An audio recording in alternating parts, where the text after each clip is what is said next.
Good morning. Welcome, everyone. Thank you for taking the time to come out here in the rain. We appreciate you. I want to welcome everyone to the Child Care Means Business Forum, hosted by First 5 Marin and the North Bay Leadership Council. We are thrilled to have you here today for what promises to be an engaging and impactful conversation. Childcare is not just a family issue, it's a workforce issue, it's an economic issue, and a community priority. Today we'll hear from national experts, state experts, and local business leaders, and our advocates. Can I get a hand on the advocates that are here today? Can you raise your hands? Thank you. Thank you. Thank you for being here. We are all trying to build a stronger and more sustainable childcare system, and we must do that by working together across our silos, and we are so excited to bring you all together. We have an exciting program ahead, so let's get started.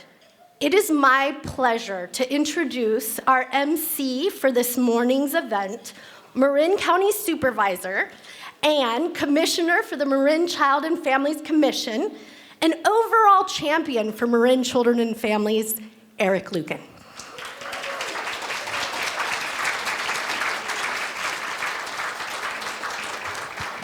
Let's give Maria a hand. And also Michelle for putting this forum together, and all the staff at First 5. We have a great day planned for you all. I'm so excited to start the morning with so many thought leaders. I first want to introduce my fellow board members on the First 5 Commission. If you're a board member for First 5, would you please stand up? We have Dr. Jessica Holman, Kelly McKinley, Lisa Raphael, Carrie Bierman, Dave Bonfilio, Aideen Guidemore, and I think they're all here. All right. I also want to introduce my colleagues on the Marin County Board of Supervisors. We've got with us today Board President Mary Sackett and Supervisor Brian Colbert. And also, are there any other elected officials that are joining us this morning? Would you please stand up? Elected officials, maybe some school board members. Thank you for being here. When it comes to childcare, I like to consider myself a subject matter explorer. I'm constantly learning and diving into the policy, trying to understand really the framework of childcare in our county. But also as a parent of a 6-year-old and a 3-year-old, I've got a personal perspective. Packing lunches in the morning, getting kids dressed out the door every morning, dropping one off at preschool, then going to another site, dropping another one off at kindergarten, before I even start my day at the Civic Center, really reminds me of the importance of this critical work.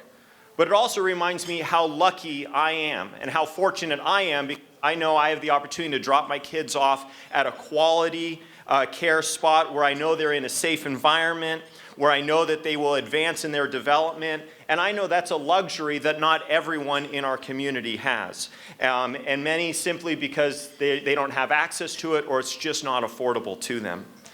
In our county, when we talk about advancing equity, affordable child care is absolutely crucial. Thank you. When I talk to other groups about how unaffordable childcare has actually become in our county, it's very much an eye-opener.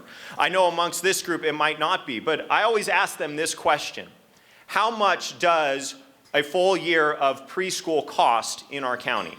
Now, we've got experts here, so what do you think? What is the median cost of a preschool childcare in Marin County? $30,000. It's right on your fact sheet, on your table. Just let that sink in. Now, I know you're all well familiar with these numbers, but it's recommended that an individual or family should not spend more than 7% of their income on childcare. Now, let's do some quick math here. If $30,000 a year is 7% of your income, how much money are you making? Where are the math wizards in the room? Somebody do the math. Over $400,000 a year, so that just $30,000 would be 7% of your income. That is how unaffordable childcare has become. But affordability is just one part of the three-legged stool. We also need expanded license capacity, but unfortunately we've been closing more spots than we've been adding. And third, we must invest in the workforce and raise wages. So it's about affordability, capacity, and workforce. So amidst all of the challenges ahead, I believe the solutions are right here in this room. And with that, I'm delighted to introduce our keynote speaker, Elliot Haspel. We are honored to have Elliot join us today. As the agenda states, Elliot's book is entitled Crawling Behind: America's Child Care Crisis and How to Fix It. Perhaps more telling is the title of his remarks, There's Only One Solution: Child care should be free. Sounds like we're starting the day with solutions. Please join me in welcoming Elliot Haspel.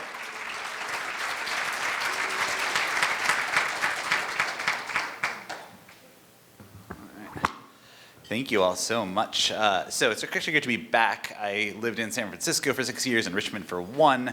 My eldest daughter, who's turning 10 tomorrow, was born in the Bay, so it's really more of a homecoming than anything. So it's great to be in this room with all of you. I want to start my talk, though, about not in California, but thinking about something that happened in 2008 back in Nashville, Tennessee. And it was the second presidential debate between Barack Obama and John McCain. And the moderator was Tom Brokaw. And he asked this really interesting question, not about childcare, but about healthcare. And he asked, should healthcare be a right, a privilege, or a responsibility? Meaning a right for everyone, a privilege for the few, or an individual family responsibility, an individual responsibility for people to figure out themselves. And I think about that question a lot when it comes to childcare, because I think in many cases, the childcare conversation we're having in this country skips a really important step, which is asking, what is childcare and what is its place in society? So I'm going to show my hand and tell you sort of my propositions, my thesis for childcare in this country. One of which is that, as I said, we miss this question, first of all.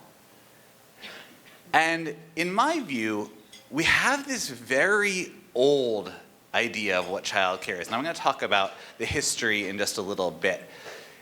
But we haven't updated our thought about how childcare is positioned in society in 250 years, certainly not in the last 50. And that's a huge problem when we think about how we position childcare in society, because if childcare is what we all, or many of us think it is, which is an essential social good, an essential part of the social fabric, essential part of the economic fabric, an essential part of the family fabric of this nation, then that suggests it should be universal and it should be free at the point of service to everyone. Okay, you clap. Because in this country, we have two types of goods. We have social goods that we say are the social benefits so exceed what's happening to the end user, it's happening to the direct beneficiary, that we're going to pay for it out of the public purse, right? Schools are a classic example of this, but you can also think about something like a fire department, right? All of these things are social goods that are so valuable that we're going to pay for them out of the public purse. And it doesn't matter what income level you are at, because Bill Gates, Elon Musk, the richest person you can think of, the poorest person you can think of, can send their child to a local public school for free. They can go to their local library and check out a book for free. They can go to the local park and have a picnic for free.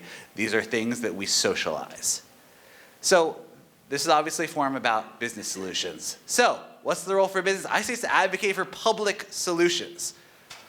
I think actually, and I'm going to submit to you and explain why, there's a little bit of danger or trickiness when we talk about employers and childcare. Because if we put them too much in the foreground, if we put the business case too much in the foreground, we're actually reinforcing this idea that childcare is an individual responsibility that one acquires through one employer, not a social good. So I'm going to come back to this idea. I think employers and businesses have absolutely crucial, critical, beyond important roles to play. But we have to think about how we position business in the ecosystem of childcare. But let's back up for a second. I always like to say, I know in a room this large, there are probably people with various sort of understandings of the childcare crisis. I think Eric did a good job laying out the three-legged stool. Another three-legged, so because we treat childcare in this country as a market good, right? You have to go out and you have to purchase it on the market.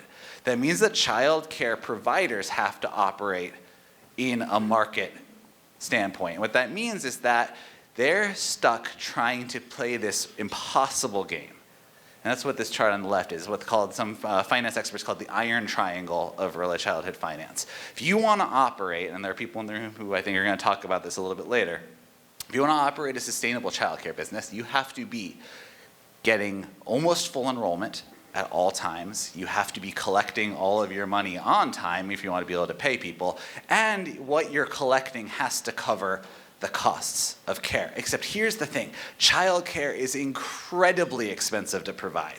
It should be incredibly expensive to provide. There are some things we really want to be incredibly expensive. I joke in other talks, although now in California, so this land, like, you want earthquake-proof buildings here. You want to pay more for that.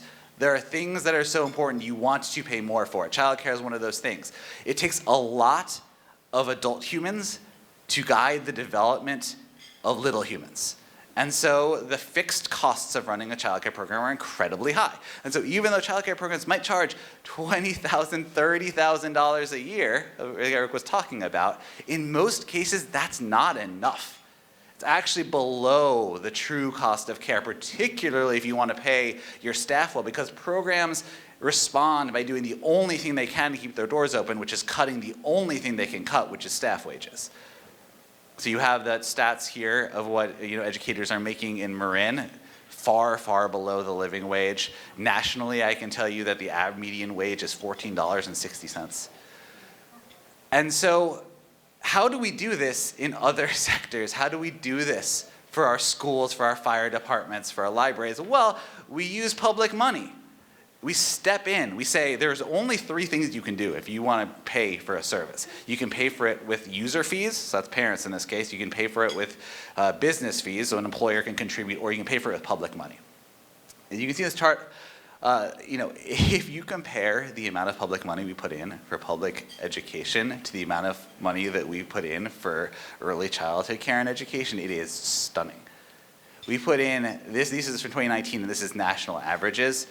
If you total up all of the local, state, federal money we put into public K-12 in this country, it is over $800 billion a year. In a couple of years, it is going to be $1 trillion a year of public money, and that's good. That's also because it's a right in all 50 state constitutions. When you look at the early years, it's reflected much, much less money. It's $40 billion if you total it all up. Most of it's targeted towards 4-year-olds, a little bit towards 3-year-olds, almost nothing for infants and toddlers, an average of $500 per child under the age of 2 in this country. And again, we can talk and you can debate kind of the facts of why this is, but a lot of this reflects our values and how we see childcare.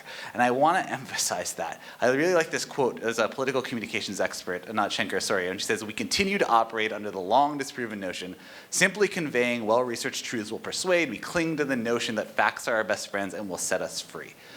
And I want to be clear about something. I love facts. I'm like a fact guy. That's like what I do. I love it, like these sheets, like facts are really, really important. But facts come second because humans are not, we are emotional creatures first, rational creatures second. And we think about things from values. We think about things from morals. We think about things from emotions first. And in a lot of cases around childcare, we haven't done this work of changing the way that society values it. And so I think about this question of first principles. Again, I'm going to come back to this question again, Nia. What is childcare? What is it for? Who is it for? And our dominant frame in 2020's America is that it is a work enabler for parents and is an economic driver for communities. Those things are true. And I will tell you, my friends, that if that is all we say childcare is, we will never get to a universal system that does right by kids, parents, and educators, because lots of things are work enablers, and lots of things are economic drivers, and vanishingly few of them are rights. Vanishingly few of them get the amount of public money that we need. It's also a work enabler and an economic driver to have access to reliable transportation, but you have no moral claim on assistance to get a car. It doesn't work if that's all we say that it is, when there's so much else that childcare does. So how do we get to this place? How do we get to this place where we see childcare in such instrumental terms, such soulless terms of just all it does is it exists mostly to help parents work, and it would be nice, then we get a little bit on the child development with the school readiness, then the brain science, that has been de-emphasized lately. So I want to talk about 250 years of history in about 7 minutes here. So I'm going to fly. And I'm also going to tell you that some of the things that I'm going to be showing up here, some of the quotes range from frustrating to outright disturbing. So I think it's important we confront it. So you go back to the beginning of America, and you start to see the incredibly gendered nature of this split between childcare and education, one being a right, the other being an individual responsibility. This historian, Sonia Michelle, notes that Matthew Carey, who was a famous Philadelphia reformer, he actually was pretty progressive in other ways for his time, claimed women could not do paid housework because maternal tenderness would not permit them to be separated from their children. Except, of course, some women, it was okay to separate from the children. Some women, it was fine to have them do housework, except it wasn't paid. And this, of course, was enslaved girls and women, who are many of America's first child care providers. And Frederick Douglass tells the story of his wife's cousin being murdered by the slave owner, the wife of the slave owner, because she was taking care of that woman's child, her baby. The baby was allowed to cry at night. And as you can see here, Mrs. Hicks, finding the girl slow to move, seized an oak stick and broke the girl's nose and breastbone and thus ended her life. You can start to see the threads of history that lead to childcare being undervalued in this country. Jump ahead into the early 20th century, and we have this sort of reluctant system of childcare for poor women, for the children of poor women, the children of widowed women, children of immigrants. They were called day nurseries back then. They were the forerunners to today's childcare programs. They were of miserably low quality because, again, there was no public money. No one really wanted to support them. So you had, one with one less than 1/10 vision, receiving 14 children in her rooms, still shutting them behind locked doors, just miserably low quality, very little value being assigned to them. There was a brief flash, this interesting moment in the 1940s where World War II happened, all the men went to the fronts, and suddenly we needed to be the arsenal of democracy. That was going to mean we're going to need women working. In times of war and in times of crisis, it is interesting how societal values can temporarily be put on hold. So the country passed something called the Lanham Act. They started to fund about 3,000 child care centers around the country, mostly in shipyards and other sort of military factories. One is right here. If you go to the Rosie Riveter Memorial, you can actually go and you can learn more about it. At the Kaiser shipyards, these were incredibly high quality. They were really good. They helped the working women, they helped the children, they created social bonds, they really did what they were supposed to do. And then the men came home, and then they pulled back the funding, and that was largely the end of that. And then we had this moment. Following World War II, more and more women are starting to enter the workforce. More and more mothers are starting to enter the workforce. 1971, Congress passes something called the Comprehensive Child Development Act. So it would have started to create a nationally funded, locally run network of child care programs. This finally would have started to say, and actually the preamble to the act said it should be child care and child development should be a right. It should be a right for everyone regardless of income. It was a more or less universally envisioned system, or at least targeted universal. It passes Congress, it gets to Richard Nixon's desk. Richard Nixon vetoes it in incredibly strong language. He says, essentially, that to pass this would be to insert the government over and above the family. To be clear, that's absolutely not what this bill did. All this bill did was support the creation of child care centers that families could use as they pleased. But it became an article of faith in the culture war that childcare, governmentally supported childcare, was opposed to the family, not a support to the family. To the point that in future years, when Walter Mondale, who was the lead sponsor in the Senate, tried to bring this bill back up, he had to hire additional staffers to handle the volume of opposition mail. There were flyers going around saying that this bill would allow children to unionize and sue their parents. The level of literal hysteria that got involved in this, but it was such a major push against the idea of the government being involved in childcare that by and large ideas of universal childcare disappeared for decades. And so you think to yourself, okay, that was the 70s, that was still a long time ago. What we know since then is that we have reached the point where 2/3 or more of young children have all of their available parents in the workforce. It's been that way since the 90s. It's much more of an enlightened era now. Surely we have gotten past these sort of antiquated notions. I wish I could tell you that's true. 2022, people decide that families become parents. Childcare is something they need to consider. I've never felt it was society's responsibility to take care of other people's children. That's Senator Ron Johnson. One thing I'm not willing to do is directly subsidize childcare for families. I just don't think it's the government's job to pay or to raise people's children for them. That's Kristi Noem. Unless you think this is only a Republican thing, even Jimmy Carter, much as I love him, said government steps in by necessity when families have failed. So this is a long-standing, deep-seated problem in our country when we think about childcare. Now, I want to contrast it. I know this is small. I'll read it. A general diffusion of knowledge and intelligence, being essential to the preservation of the rights and liberty of the people, the legislature shall encourage by all suitable means the promotion of intellectual, scientific, moral, and agricultural improvement. The legislature shall provide for a system of common schools by which a free school shall be kept up and supported in each district at least 6 months in every year after the first year in which a school has been established. 1879, California Constitution. Public education is a right. Public education being a right is actually so important that after the Civil War, Congress made it a de facto requirement that Confederate states insert a similar right before they were admitted back into the Union. Horace Mann, father of the common schools, as a historian says, message of the working class, he was a great equalizer of the conditions of men, the balance wheel of the social machinery. To all he proclaimed that Providence had decreed education was the absolute right of every human being that comes into the world.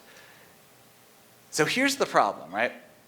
What we now know in 2025 is that childcare supports the promotion of intellectual, scientific, agricultural improvement.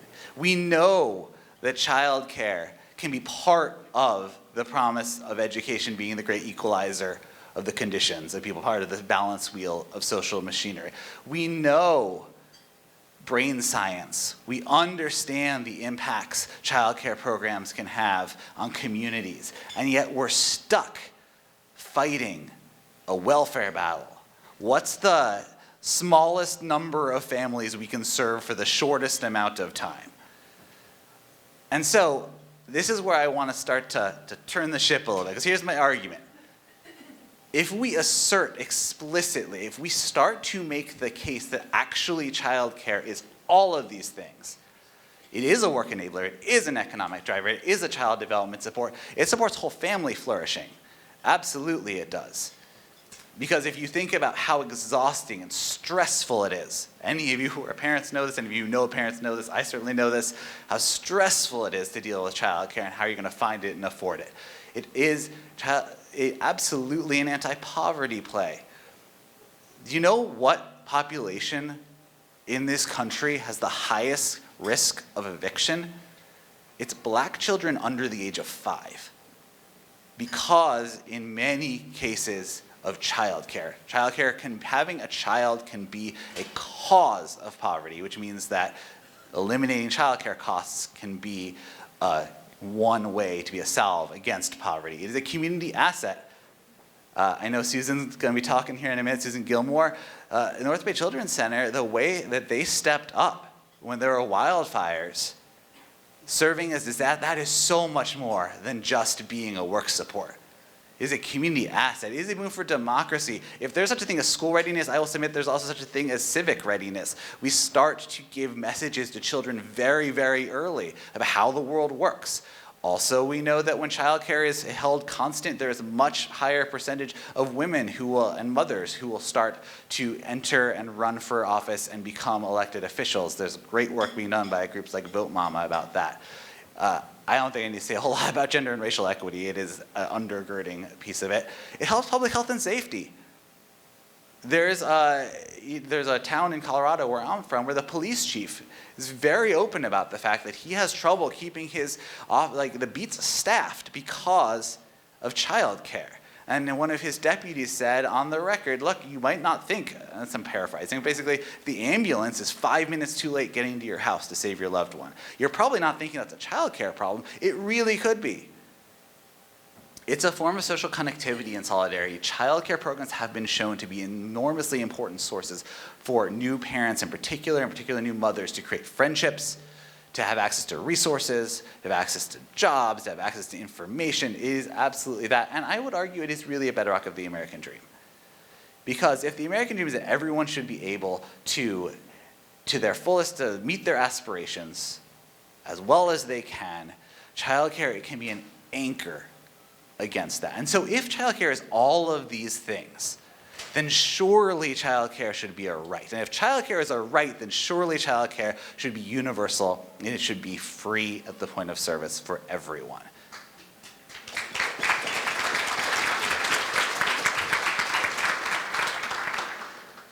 So what does that mean for employers? I want to talk a little, I don't want to spend too much time, because I want to respect my time and everyone else's time, getting too much into the sort of like pros and cons. I think there can be a long debate that can be had about how employer providing child care benefits to their employees. And I will say this, I will not begrudge any employer that is trying to do right by their employees and thinks this is the way to do it. Good on them. It should be noted, however, again, I cannot think of a single right that extends or that goes through an employer-employee relationship. And I think our experience with health insurance has showed us it often doesn't go well when you try to do something like that. I think there are ways that employers can be incredibly helpful in moving us towards the mountain of universal child care, but we have to think about what messages we're sending. That's when I talk about things like narrow systems building or opportunity costs. We've seen places, Indiana's Speaker of the House recently was talking to a business community, and they basically said, look, if you think that this is a business problem, don't look to the state of Indiana to fix it. You fix it. It's affecting your bottom line. We don't fix the other things that are affecting your bottom line. So there can be danger. This is my flashing warning sign. There can be danger in foregrounding employers. However, business advocacy, the power of the muscle and voice of employers pushing for public solutions is essential. And so I'm going to show you a video here in just a second. It's a 6-minute video. This is from Vermont. And this is what you're going to hear is an employer, a business owner, who is testifying before the Vermont legislature about something that they called Act 76. This act was a child care reform act. They were seeking to put $120 million a year into their child care system, which is a lot. Vermont has 5 kids in it. It doesn't, but it actually has 25,000 kids under the age of 5.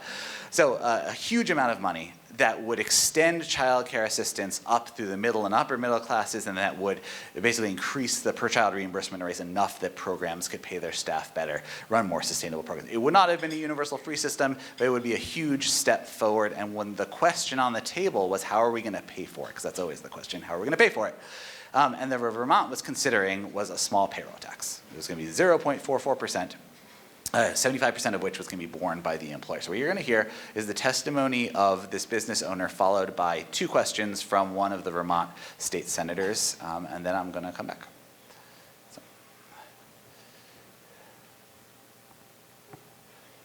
I'm the CEO of OnLogic. We're going to be one of the largest employers in the state rapidly. Was a company it's a global technology company that's housed in our beautiful state, founded by the Grunewald. And one of them is a native, and they have invested highly in the state. Wonderful people. How many employees? About 300. 300. Yeah, and Growing. and growing and growing and growing, which is wonderful, and it causes some challenges.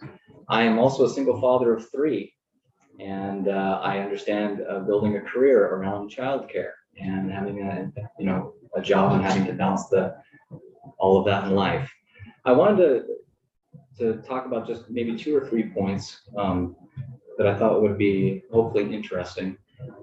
Which is one, I've heard the notion that this is only an issue with people who have children. And I 100% disagree with this.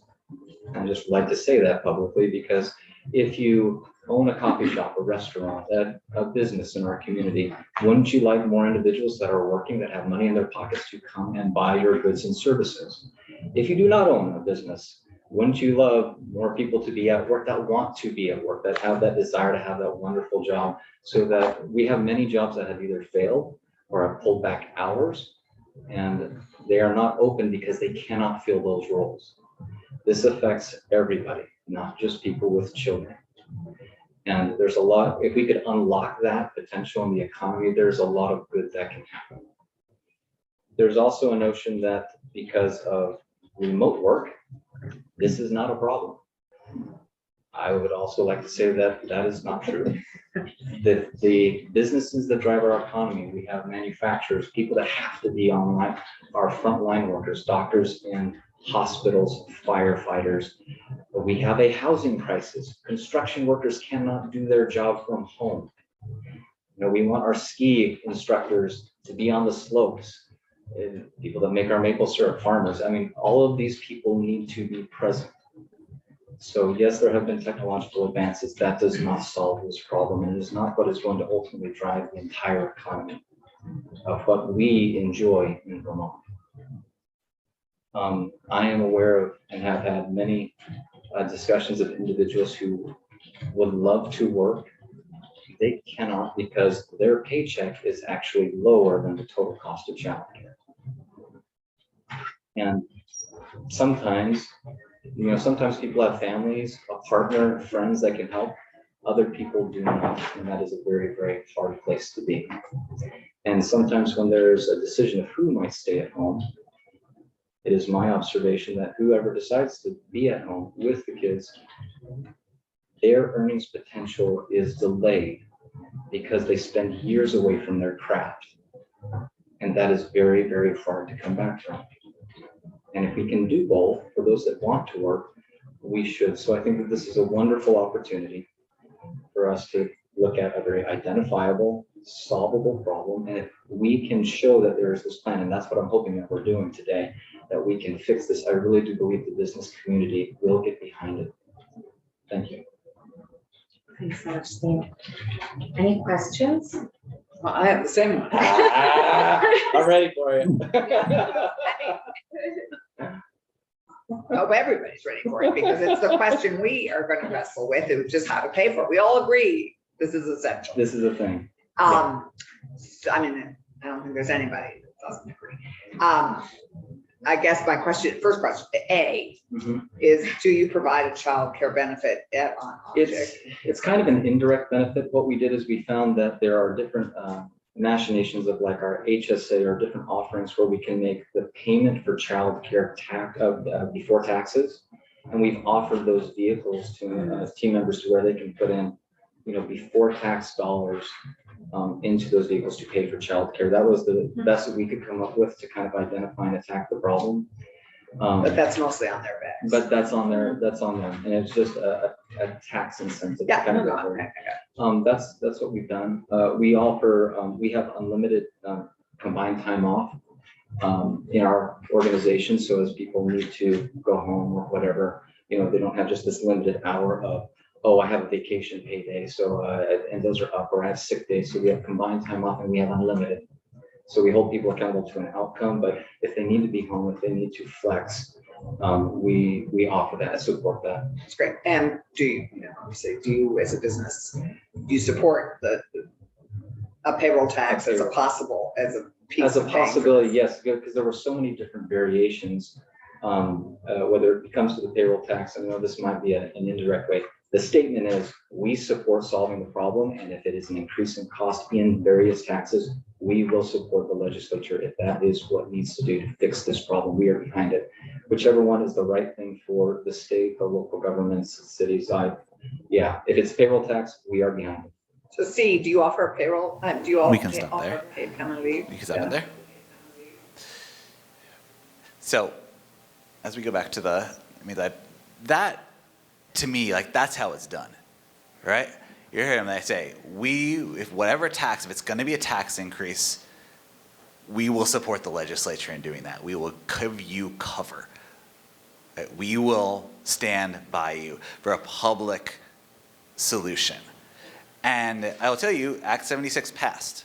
With the payroll tax I described, in the year and a half since it passed, 90 new child care programs have opened up in Vermont. Half of them are family child care programs. 1,000 new slots have been created, and thousands of families have seen their child care bills reduced. Yeah.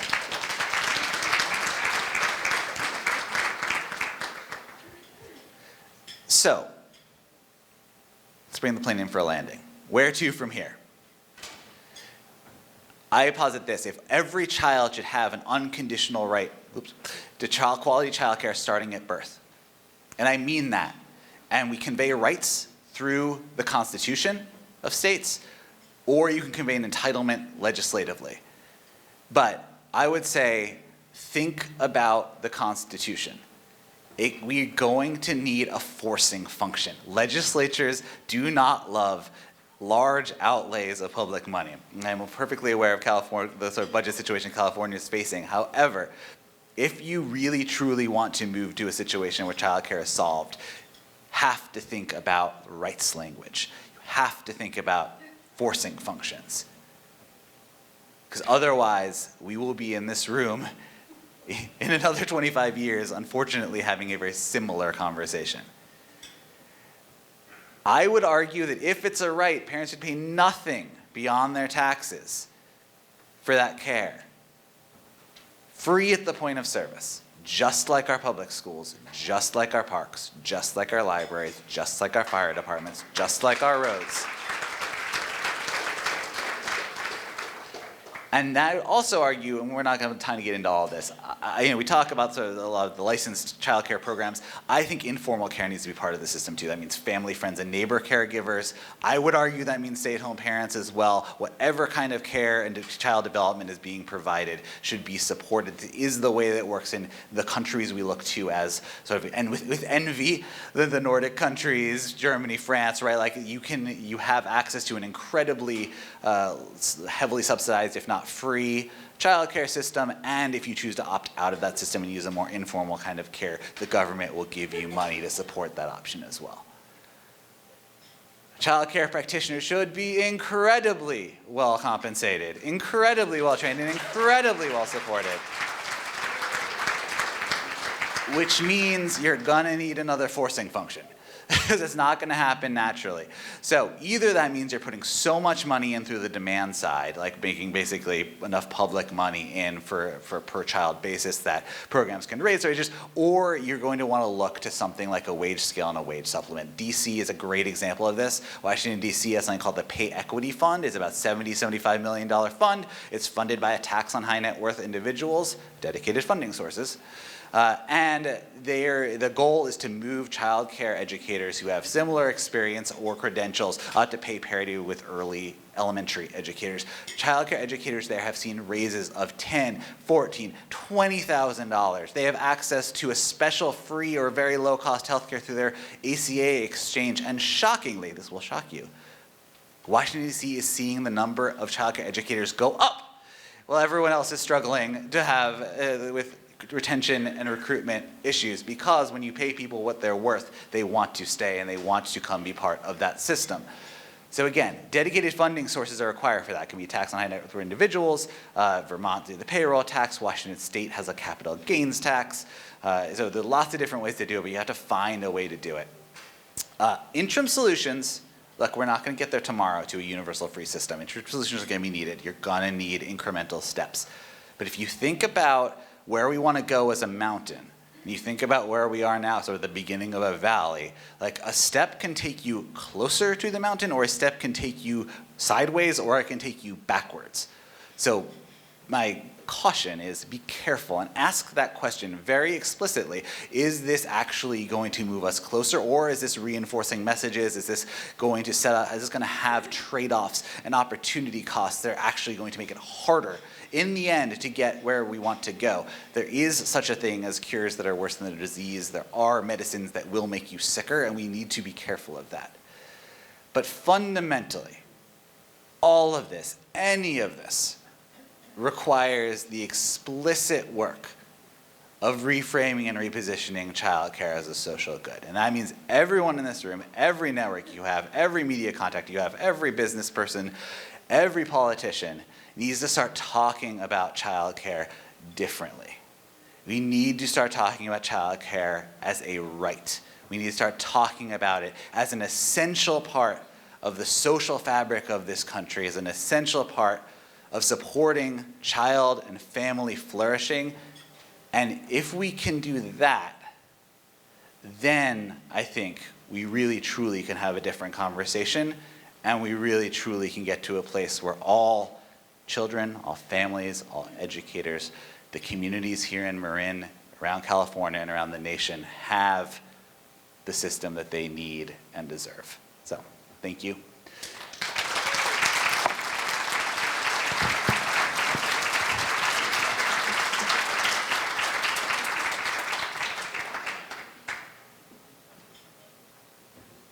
Let's give Elliot one more round of applause.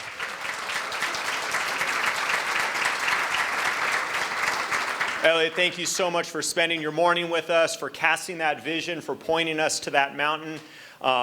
We've got a room full of individuals that are ready. We're behind you 100%. But now we got to put our voices together. We got to take this message outside of this room, and we got to work together to make these incremental steps to get to that mountain. In order to do that, in order to find solutions that are going to work here in Marin, we're also going to need some help at the state level. And we are fortunate to have a true advocate for us in Sacramento. And we have the hardest working dad in the state legislature, who also steps on Legos in the middle of the night, and probably like me has goldfish crumbs crammed into every single crevice in his car. But one who truly understands the importance of childcare in California. Please welcome the pro tem of the California State Senate, our very own State Senator Mike McGuire.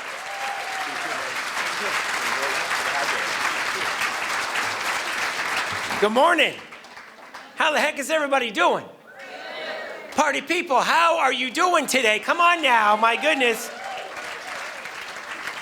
First of all, I want to take a moment to say thank you so much to Supervisor Lucan. He walks the walk each and every day. He is truly one of the best, one of the brightest. We are so lucky to have him. Can we please give it up for the one, the only, Supervisor Lucan, everybody. Come on now. I also want to acknowledge Elliot. He is one of the nation's best. And as Michelle and I were just talking about, you can't beat the first slide when he says childcare should be free. But Elliot, thank you, and thank you for being here in the Golden State. Another round of applause for him, please. My goodness, thank you. I also want to take a moment to say good morning to Supervisor Rodoni and, of course, to Colbert and Supervisor Sackett. Can we please give them a round of applause and thank them? To the Executive Director of First Five, let's give it up for Maria, their Chair David, and Vice Chair Dane. Thank you so much. And if you are an ECE educator, get on up and let's give them a round of applause. Let's go. Thank you, thank you, thank you so much. You are the ones that we need to be saying thank you to today. Let me hear you loud and proud. Give them a round of applause. Look, I know that you have a packed agenda. What I wanted to be able to do is talk a little bit about where I think the state needs to be. And here's the bottom line. High quality early education is one of the best investments that California can make, hands down. And it is critical for the long-term education success of every student that we have a thriving ECE program and system across California. Am I right, ladies and gentlemen? But it is just as critical for a thriving economy here in California. Are you with me, Marin County? Let's go. So here's the deal. This is what we know. A thriving ECE system, it allows women to be able to get back into the workforce. And what we know is when qualified workers are in the economy, our GDP goes up, our tax base expands in every community, in every corner of this state. And what we also know, folks have income that they could spend on goods. It is just as much an economic argument as it is an argument to be able to raise better humans in this country. We need a thriving ECE system. But what we also know is that we have to look inward. We have to look inward because an ECE, a thriving ECE system, needs a strong foundation. And there is no way that we're going to have a strong foundation if we're not paying ECE educators a living wage. Are you with me, ladies and gentlemen? Look, according to PPIC, which is one of the best and most respected polling outlets here in the Golden State, approximately half of all ECE educators, they struggle each month to be able to make ends meet. And what we know is that as society, that doesn't work. Child care centers, we have to make some progress, and here's what we're doing as a state. State-subsidized child care centers and some family home care centers finally are getting the raises that they deserve. We're in year 2 of 3-year new agreement where we're raising the wages of by 20% for thousands upon thousands of ECE educators in state-subsidized child care centers and family home centers, but we know there's much more to do.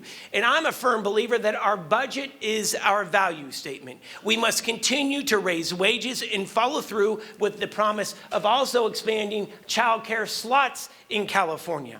Now look, we've hit about 129,000 expanded slots, but we have promised this state 206,000 additional expanded slots, and we need to continue to make progress. This past year, we expanded by 11,000. We had a tight budget this past year, and are we going to have a tight budget this year? But also, we can't not afford to continue to expand the number of child care slots in Marin and all 58 counties in California. So I promise you, this is going to be a top priority for the state Senate to continue to raise the wages, number one, and to continue to expand the number of state-subsidized child care slots across California. Now, absolutely. So look, and California has some of the highest costs of living in the United States of America. And I'm not going to be too political here today. I'm going to be a little political. But one of the reasons why we have the president that we do now, Democrats have to get their act together and focus on making this state, this nation more affordable, more livable. Am I right?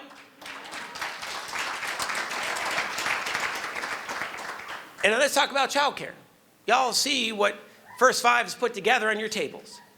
It's out of reach for way too many families. We must focus on making child care more affordable, which is why you're going to see a massive proposal coming from the state Senate to be able to expand the child care tax credit in California, to be able to make child care and ECE more affordable for low-income and middle-income families in every corner of this state. We're going to be unveiling our new proposal here in the next 90 days because what we know is the cost of child care, it is out of whack with reality. Am I right?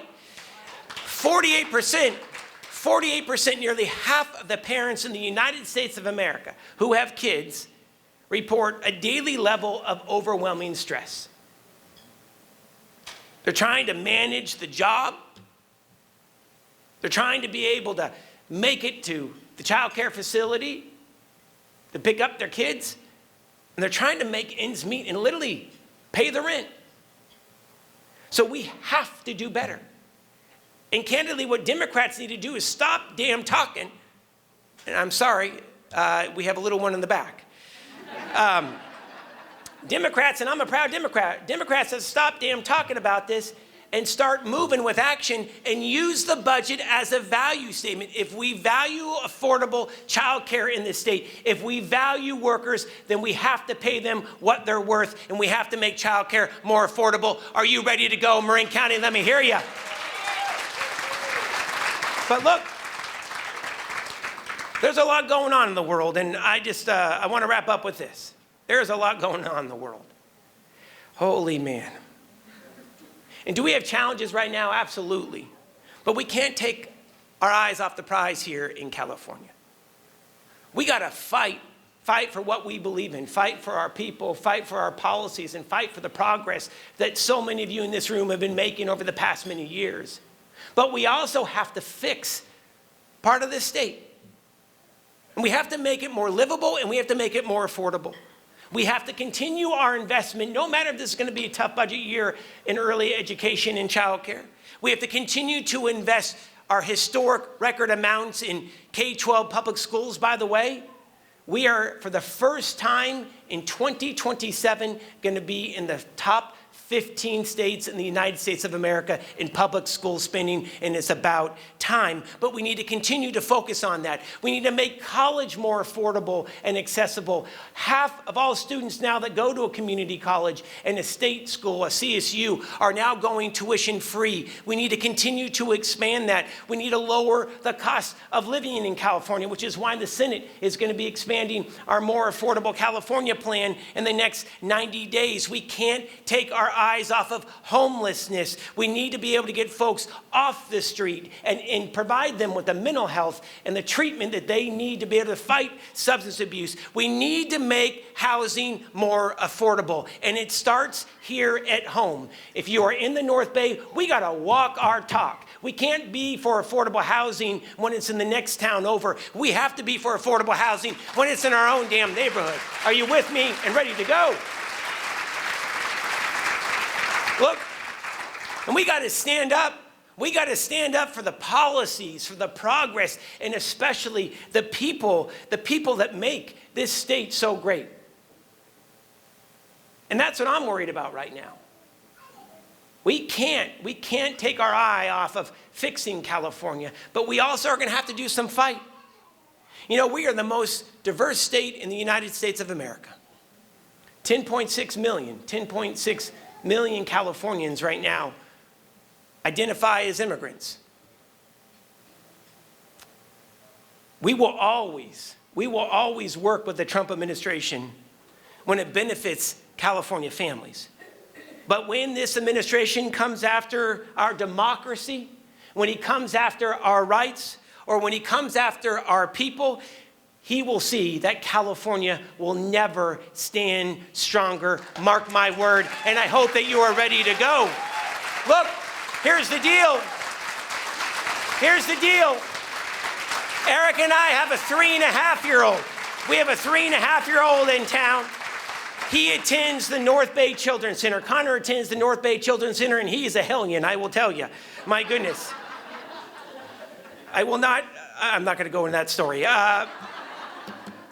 But look, I don't mean to get emotional. I'm going to end it right here. This is personal for me, right? We have made so much progress in this state. We got to focus on the fundamentals, making childcare more affordable, making it more accessible, and focusing on wages. And an individual who has done this her entire career is Susan Gilmore. And I want to take a moment to say thank you to Gilmore. She has dedicated her life to doing the greatest good for the most amount of kids.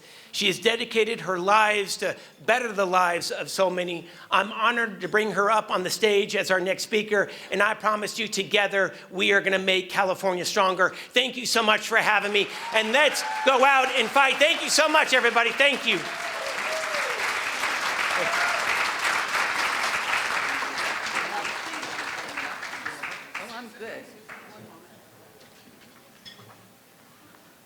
Wow, that's a lot of energy to follow.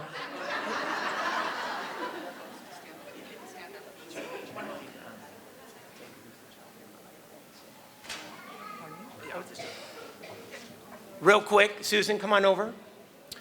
We asked all of the ECE educators, and you know what? We got a lot of childcare providers here in the audience. Let's do it one more time. You ready to go? Let's do it. You got to stand up and stand strong. Our childcare providers, our ECE educators, get on up, Get on up, stand strong. And one more round of applause for the real heroes in this room. Let's say thank you. Thank you, everybody. Thank you. Thank you. All right. Okay. So I want to thank you all for being here today, and thank you for having me. I was asked recently if I had a favorite book or author that I draw my inspiration from. And so I went back to the beginning of my career and immediately I thought, oh, there is a book that I used to read out loud almost daily to a captivated audience, and it was called The Little Engine That Could. Okay, you're all teachers in here, you know that book. And when I am challenged with something that is so insurmountable, I will look back to all those little 3-year-olds in my care who were rooting for that little engine that was full of all this wonderful goodness to get over that mountain. Now that mountain is part of a theme today. There's a mountain that we have to go over, but to get over that mountain to all the kids that were waiting for it on the other side. And I think of that book often. I think it's a great metaphor for what the North Bay Children's Center has accomplished over the past 36 years.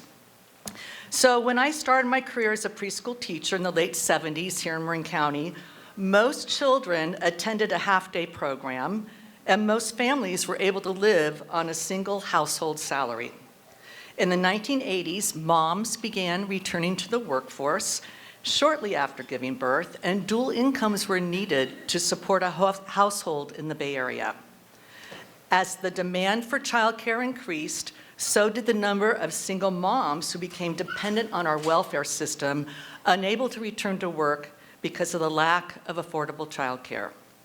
At the age of 28, I co-founded the North Bay Children's Center, a nonprofit childcare program that's headquartered in Novato, serving infants, toddlers, preschoolers, and school-aged children.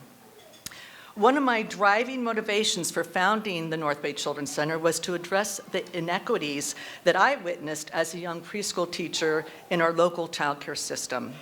I believed that every child deserved access to high-quality childcare and that every woman should have the opportunity to seek employment while raising children. In 1988, we opened our doors in Novato to 60 kids, becoming one of the first center-based childcare programs to provide subsidies for infants and toddlers. The need for those services continued and grew, and so did we. So we now serve over 600 children at 14 locations between Marin and Sonoma County. Thank you.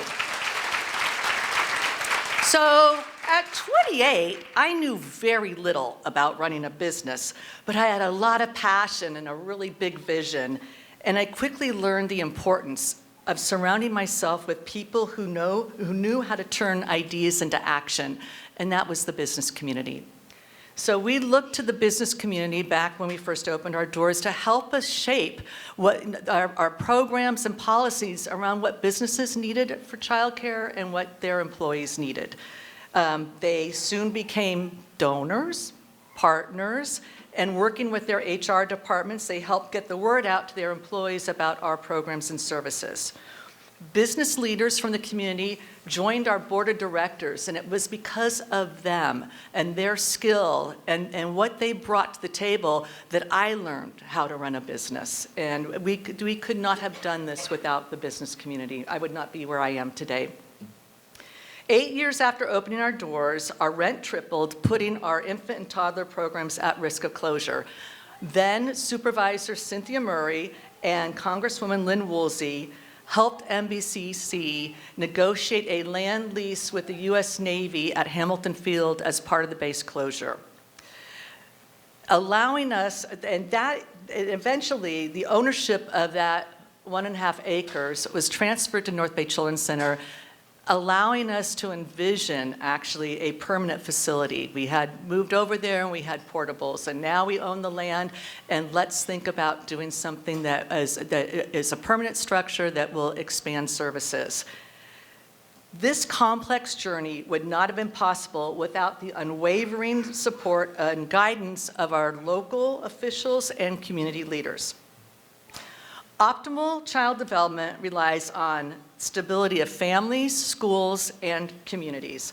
As educators, we've witnessed countless pressing issues that threaten the stability, directly impacting children and families in our care. At NBCC, we've embraced this mindset of being open-minded, nimble, and a little bit scrappy. This approach has enabled our leadership team to develop tremendous strategic agility, keeping us on the forefront of emerging issues that are affecting children and families. And together, we've developed some groundbreaking initiatives that tackle some critical challenges. And those examples include partnering with our local school districts to establish school readiness childcare programs on 13 school campuses between Marin and Sonoma County, launching our award-winning Garden of Eden program to combat childhood obesity. Our licensed curriculum that we created is now being used in many schools in California, in the state of Kentucky, and even as far away as Uganda. Yeah, that deserves a round of applause, I think. Thank you. So we're addressing the workforce shortage by partnering with Community Action Marin and the College Marin right now on yes, clap for them, on the paid apprenticeship program. And I'm really excited to say that at the end of this year, North Bay Children's Center will have 17 new teachers who have gone through this apprenticeship program that will be working at our Novato locations. When school districts began serving 4-year-olds, we looked at these locations and decided to open up those classrooms to toddlers. And so I'm really excited to report this past year that we were able to secure state funding for 88 infant toddler slots to backfill those 4-year-old classrooms in Marin and Sonoma County. And most recently, we've addressed the impacts of climate-related events on early care and education. That is how I first met Elliot. While young children may not cognitively understand the concept of climate change, they are directly affected by its consequences. They feel the physical effects of extreme heat and poor air quality, and experience emotional distress due to environmental emergencies and disruptions in their routines. Our innovative practices to mitigate these issues have gained national attention. I've presented our strategies to the U.S. Early Care Climate Action Task Force, where NBCC's efforts were featured in the Early Years Climate Action Plan. Our work has been highlighted in podcasts, NPR interviews, and Penn State University's Better Kid Care course on climate. So when California shut down during the early days of the pandemic, several childcare providers, Dean will remember being there at the table when this began, started working with the Marin Emergency Operations Center. We made the courageous decision together to keep our doors open to provide childcare for the medical first responders and essential employees so that they could continue their critical work. Our teams, thank you, they're here. We did this together. Our teams stepped up bravely when so little was known about COVID, becoming the first responders for the first responders. That moment cast a powerful light on the essential role of childcare and its importance to our entire community. So remember that vision we had 18 years ago to build a new facility? After countless stops and starts, we finally broke ground 2 years ago. From 2017 until now, our budget for this capital project climbed from $7.5 million to $12.5 million. It seemed like every time I raised $1 million, it went up $1 million. But we worked tirelessly, our board, our volunteers, our staff, our donors, and creatively to meet the challenge, and now our dream is becoming a reality. Our new 20,000 square foot facility is set to open at the end of May. Once complete, it will serve as a national model for best practices in childcare and environmental education on every level. What truly sets this campus apart is our innovative learning lab, which is designed to support the broader community of early childhood education and providers. This dynamic space will be a hub for research, training, and collaboration, advancing our mission to improve the quality of childcare far beyond our doors. This project stands as a testament to what could be accomplished when community members, government, philanthropists, and business leaders all unite around a shared vision. You could clap for that, actually, I think, because it involves all of you. Okay. So as we move forward, we must hold on to that spirit of collaboration, and the challenges ahead of us are significant. With new policies on the horizon that will directly impact children and families, now more than ever, it is essential to work with our local elected officials and business leaders who can drive meaningful change. Senator McGuire and Supervisor Lucan, both working fathers who rely on childcare in order to meet their professional responsibilities, understand these challenges better than anybody. And they are not alone. Our business leaders also recognize the pivotal role childcare plays in ensuring a strong workforce and thriving communities. Innovation, impact, and change don't come easy. They require courage, collaboration, and an unwavering commitment to the mission. From vision to impact, we need to work together to implement a state child care rate structure that truly reflects the cost of care and establish a local funding stream that will create a more sustainable and equitable child care system in our county. It's time. Thank you.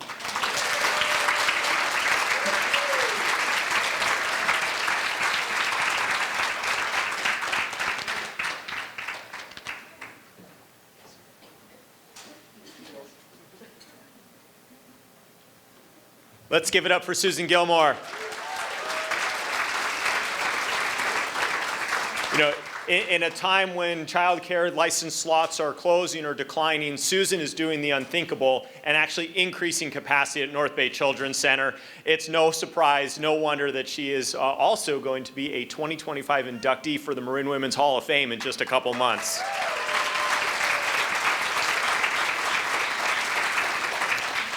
We now want to invite up our child care provider panel and Aideen Guidemore, Executive Director for the Marin Child Care Council, that's going to lead this panel. An opportunity for us to hear from those providers directly. So if you're a part of the panel, come on up. Aideen, welcome to the stage.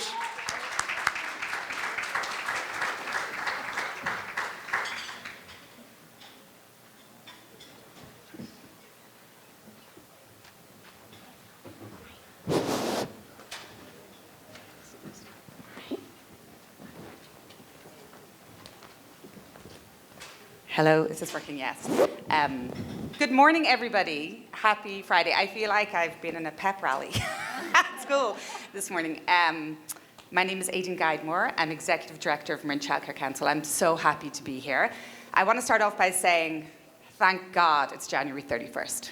I don't know if anybody else has felt like this month has been the longest month in history.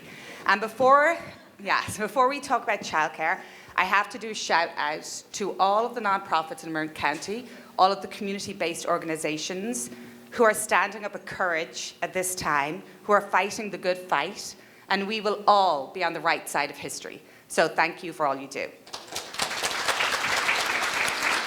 Because it's a stressful time, let me tell you. You have a new fan, has he gone? I'm just like, oh my God, he's a new fan, I'm gonna be stalking him on all his socials. I'll say a little bit about Marin Child Care Council, but I won't say much because the people up here are the people who are most important that I want to hear from. Marin Childcare Council has been in the county for over 30 years. We are the main source of support, resources, training for our ECE community. We also serve over 1,000 children with vouchers for childcare, low-income children with vouchers for childcare. And we also, we do lots and lots and lots of stuff. So check out our website because I don't go on about it. But we also have, for over 20 years, held a parent advocacy group in the county, which just in the past few years has changed its name to Parents in Action. So I know we have parents here in the green t-shirt. So thank you so much for being here this morning and being a part of this. We appreciate it. This group of women beside me are part of a system of childcare. There is a beautiful thing about our system of childcare, and people have heard me talk about it many times, is that it is about parental choice. It should be publicly funded, but it should be funded in the way it is now, where we have options for our families based on what their needs are, what their culture is, what their home language is, what's best for their child. We have a whole array of systems, including informal caregiving, which you heard talked about this morning, which is licensed exempt care. We have private centres, we have state-funded programs, we have federally funded Head Start, and we have family childcare homes. And this system wouldn't be the same without all of these pieces in it. Today, we have an incredible panel of licensed childcare programs, all different, and they're going to share a little bit about what they do. And I think it's so important for us all, it's imperative. If we're talking about childcare, these people need to be at the table. Because we have incredible systems in place, incredible programs, and any decisions these people, the childcare field, and the parents who are receiving childcare need to be at the table. So thank you all for being here. If you would all take just a brief moment and introduce yourselves. All right, well, you just met me. I'm Susan Gilmore. You know that I am the founder and CEO of the North Bay Children's Center. I also chair the Marin Child Development Directors Collaborative. Good morning, Kelsey Lombardi. I am the coordinator for the Marin Child Care Commission, which is under the Board of Supervisors in Marin County Office of Education. And I also am a coordinator in the Resource and Referral Office at Marin Child Care Council. And I like the mountain theme. I would also add 2 more books. Leo Liani is an author. I'm Italian, and he wrote a book called Inch by Inch and Little Blue and Little Yellow. And I think those are great books for the theme of today. Hi, my name is LaTanya Wiggins, and I am a family child care provider. I've been a provider for 16 years here in the county, working with children for over 30 years. Thank you. Good morning, Lourdes Romo, Executive Director of Paper Mill Creek Children's Corner, a child care center in Point Reyes Station. We have a bilingual English-Spanish program, and we also have a Head Start program. And I've been in the ECE field for over 15 years. Hi, I'm Sue Britson. I'm representing Old Firehouse Schools, of which there are 3 in Marin County and 2 in the East Bay, and I've been with them for a couple of years. Before that, I was 41 years with a school that I founded in Berkeley called Step One School, and that was a nonprofit private preschool serving 100 children ages 2 to kindergarten. I'll run back and forth. Yeah. Is this working? Hello, hello? Okay, perfect. So basically, in this panel, we probably have several hundred years of experience, knowledge, training, commitment, and dedication to the ECE field. So can I have a round of applause for the people who are working here? So we are aware we only have 30 minutes, so I've asked everybody to be brief because we could probably sit here for the day and talk about what everybody is facing as challenges and rewards in our field. But we will try to keep it as brief as possible. My first question for the panel, and if you each want to answer, if you don't, whatever you feel, is what is your biggest challenge or reward that is facing you as an ECE professional? Okay, well, the challenge, it's the obvious challenge for my entire career, and that is making ends meet, is being able to fund high-quality programs. What's been interesting over the past 3 years, because as a state-funded program, because of the pandemic, we've had some support, additional support, government support, to help stabilize childcare and keep our doors open. And what we learned with that additional funding was that that it actually moved the needle. It really helped with employee retention, training, and the ability to cover that gap between what it costs to provide the care and and earned income. And as a leader, it was the first time in my entire career where I didn't wake up in the middle of the night going, how am I going to cover the payroll we just released? It allowed me to be very forward-thinking instead of looking backwards and really be strategic about where we're going. And I'm concerned about losing that. We're going to lose those funds, but I'm hoping that this room is so inspired today, and we're going to make all kinds of changes when we walk out the door, and we're going to replace those funds with a more sustainable, permanent funding structure. I've had the privilege over the last 2 years to lead a teacher retention program called the Early Childhood Lift Up Project. And I've seen firsthand what no strings attached guaranteed income can do to help a teacher stay in this field. Some examples to share. One of the teachers was able to move out of her shared living apartment with many others and get her own apartment with her children. She's a single mom. Another teacher got a working car, which helped her to get her family and herself to work in Fairfax. Others were able to bring their son or daughter here to the United States, and many others were able to pay for their higher level of education, which was required for them to get a promotion or salary increase. This is a human-centered field. We need to think about protecting our teachers and keeping them well to expect them to show up to do this critical work for our children. So, I forgot to mention the name of my business is the Wiggins Family Daycare in Marin City. I love my job. I think that I'll just mention three. Balancing administrative tasks with hands-on childcare, maintaining a staff to child ratio while ensuring quality care for kids. It's just so much going on, and you're trying to keep everything together. Securing funding and resources for program development. I'd say those are my biggest challenges. Hi, I'm going to focus on rewards. There are so many challenges. I'm just going to do a little bit. Right. Yeah. I just want to share real quick about, what it can happen when truly collaboration is put in place. For several years, I think we're going back 10 years or so, Paper Mill Creek Children's Corner has been collaborating and receiving the support of Marin Child Care Council in the form of subsidies. And this has truly changed the landscape of childcare for West Marin. Not only for the families, the children, but also for our center, because at the end of the day, you have to run a business, you have to keep the doors open, and being able to have, a large number of subsidies for my families and being able to have children there without their families have to worry about payment, it's huge. And so I just want to shout out to say that thank you very much. Without the support of my Child Care Council, our families, our center, and the child care landscape at West Marin wouldn't be where it is right now. So thank you so much.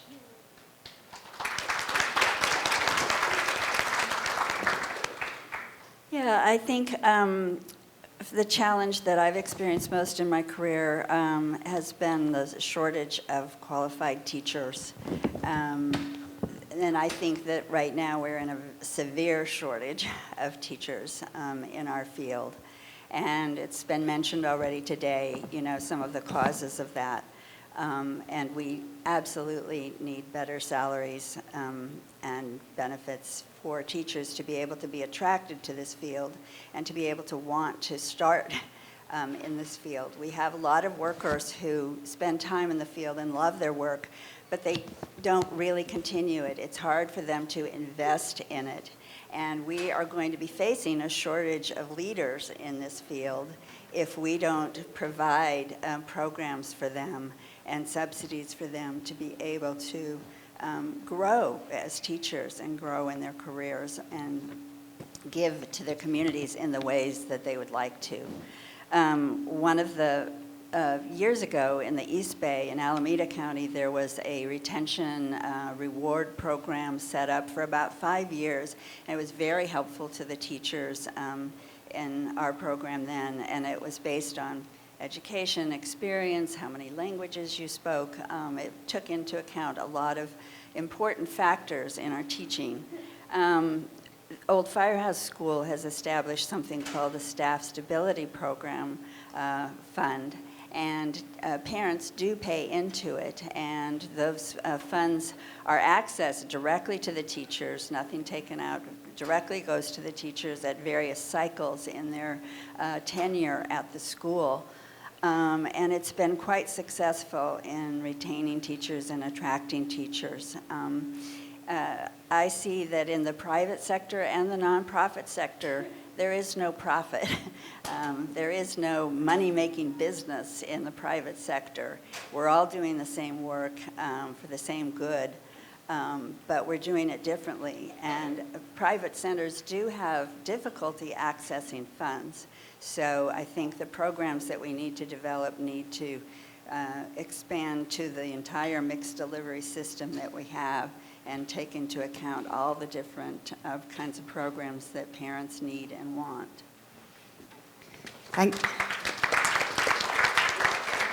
Thank you all. I think that really stands to what was being discussed this morning about a public funding stream for our programs. We're talking about wanting to support teachers, wanting to be able to pay them more. Little projects like LIFT, which end this year, which means we don't have that continuing, the safety net funding, all of these different things. Basically what we're saying is we need a stable funding stream that's going to be there to support all of these programs and support our teachers. And the cost of providing childcare is so crazy. I mean, it isn't, people say it's not actually a good business model because you have to put so much money into providing high quality care that you're not getting the same out. Earlier today it was mentioned that the cost of childcare for a family is, for a year, is $30,000. This morning at probably 4 o'clock when I was up not sleeping, I was looking up what the cost is for a UC. So for somebody to attend UC Berkeley, for a family to pay for that, just the tuition is $15,000. Now, I know there's room and board and everything else, but if you think about that for families, for a middle-income, low-income family in Marin, you have to spend $30,000 to pay for your childcare. Yet these programs are struggling to stay open. There is a big problem, and as you said, it has to be publicly funded. We have to, our childcare and our college system are bookends to a public system for education for children. Why is that? That has to change. Okay, so our second question for the panel is, how would you like business to work with or support the ECE community? Well, I want to echo what Elliot talked about this morning. I actually have it written down before you talked, Elliot. But that is looking at the business. First of all, we're a regional organization, so worked in Sonoma County to pass a local tax measure, and that was really business-led. The business community really stepped up and helped make that happen. And I think that what the business community could do is use their power and influence that could add lift to our advocacy and public policy efforts to get us where we need to go across that finish line.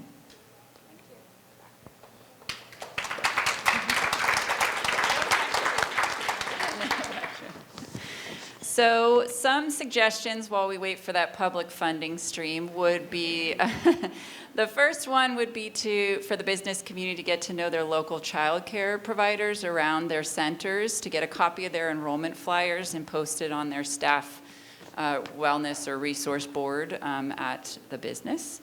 The second idea is if you have the facility space to offer on-site childcare, again, look to your local childcare partners who are already doing this work. We have a huge shortage of facilities in this county for childcare. We really need to lift up the programs that are doing the quality work now, especially if we want to increase access to families and there's a shortage of care for infants and toddlers. The third thing, consider offering employees a monthly stipend for childcare as part of a benefit package. Now, I know you might say, well, what we do for one group, we have to do for all. So it could be like a care package that employees could benefit from for childcare, for pet care, or for in-home care for their aging parents. So those would be my suggestions. And thank you for being here, business community. A couple of suggestions that I have would be partnering, kind of like what you just said, partnering with the child care centers for sponsorships or community programs. Definitely raising awareness about the importance of early childhood education. And because I'm an extended daycare facility, I'm up some mornings as early as 4 a.m. with little guys, and Saturday and 10 p.m. and they're eating me out of house and home, but it's all good. Just take it into consideration, because most people don't do a 9 to 5. Taking into consideration the work hours that you have for your staff. I know I've had parents who have stressed out, and they thank me so much for being able to hold on to their kid till 9:30, because that's what time they get off. Or if they have to be at work at 5 a.m., that I'm opening my doors at 4 to allow their child in. So kind of take those things into consideration.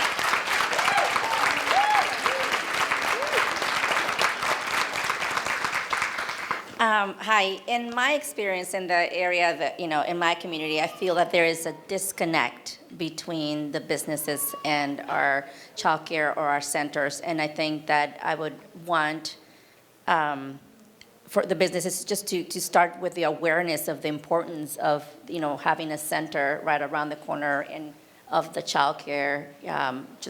Start with awareness of the importance of it.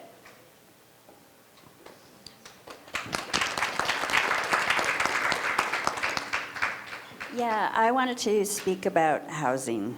First and foremost, I think it's an equity issue. We have, there's so much talk about housing and providing it for teachers of K through 12.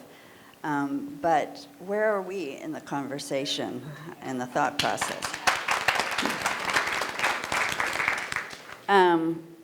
Just this week, a teacher told me she wouldn't be continuing next year. She's going to be moving back to Colorado, where things are more affordable. 2 months ago, Old Firehouse lost a teacher who was commuting from Vallejo, and 37 was closed, and or they were working on it, and she just couldn't get to work and back. It was spending 3 hours a day commuting, to get to her job. So these are things that we're facing. So right here in this community, I think there are some things that could be done. One option would be to actually subsidize housing, to give some kind of voucher to teachers for housing. What about buying an empty apartment building and renovating it and renting it out just to early childhood teachers? Create a registry of residents in the community who have ADUs or who have in-law units and apartments that could be provided specifically for the early childhood community. So these are just a few ideas. I'm sure there's a lot more out there, but I really would hope that the business community could kind of help think about this more. Thank you. So what I'm hearing is we're asking our business community to step up and to stand with us, to understand that for your businesses to do what they do, they need to have women working with them, and those women need childcare. So by supporting us, you're supporting your businesses. So we will hold you to that. I think the other thing that I hear is we have infrastructure. Don't create a new childcare center. Partner with somebody in the county who's providing that care. I mean, we do need facilities, but we have people who run excellent programs, utilize those. And also understand that our family childcare, informal care are the ones who allow your workers stay up work till 10 o'clock at night because they remain open. They do overnight care, they do early morning shifts.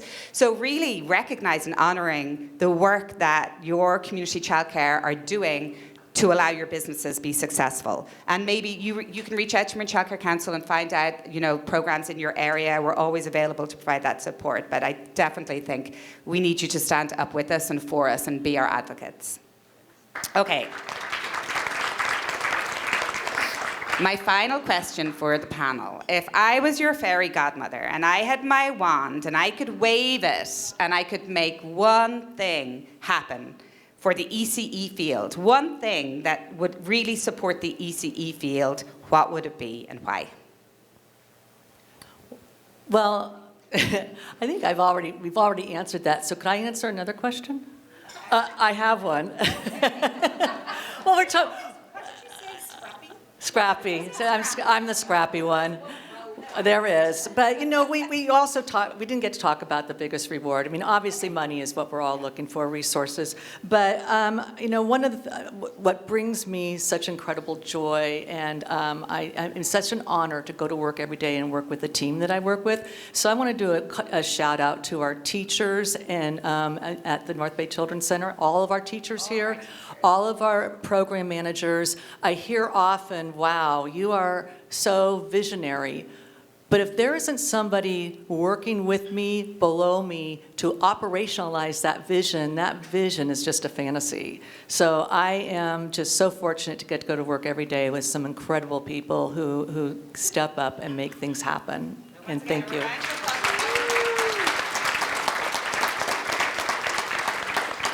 Okay, so since this is like the gold statement, bear with me, I'm going to read because I need to be super clear on the why.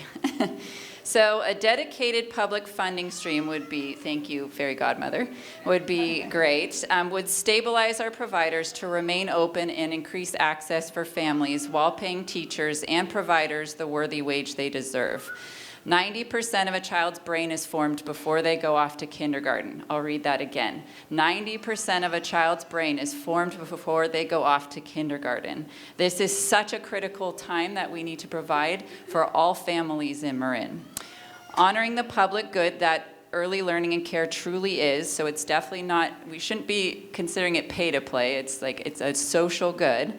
Would also create equitable access to quality care for families rather than the system of have and have-nots that exists today. For example, families who receive 100% of their child care funding supported by public funding, federal funding, are limited to what centers receive that funding and may not have a center close to home, or they may not have flexible hours that family child care does.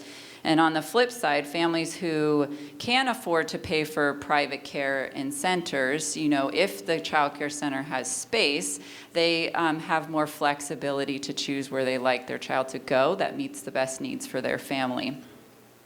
So there are quality programs in all of those examples I just said. Absolutely, but it's an equity issue. It's a very big equity issue we have when we have this kind of system of how childcare is supported. Another quick example, my neighbor's sister is in town from the Czech Republic. She has 3 years of paid leave to take care of her child, and then she has childcare up until her child turns 6, and she gets to go to the local Montessori school down the street, completely paid. So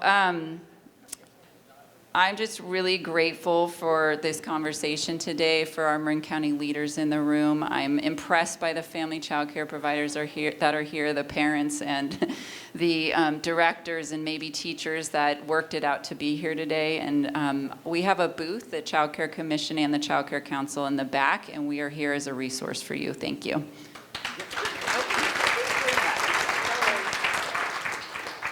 I think that increased funding for my staff, for volunteers. I just want to shout out to all my supporters with your cute t-shirts that I stayed up till midnight making. If you guys could stand up, being an extended child daycare center, I can't do this by myself. So I've got literally friends and family who volunteer and who help me just to be able to keep my doors open, because otherwise I'd be a real mess. So funding just to be able to pay them would be amazing. Just write everybody a check at that table. Yeah. Hi. I think I echo what everybody said, but again, equitable wages for our teachers and full benefits without having to, take money off of their paycheck, because we're not making any money. So on top of that, if we want any sort of benefit, it comes out of our check. So just full benefits and equitable wages and free childcare for our kids.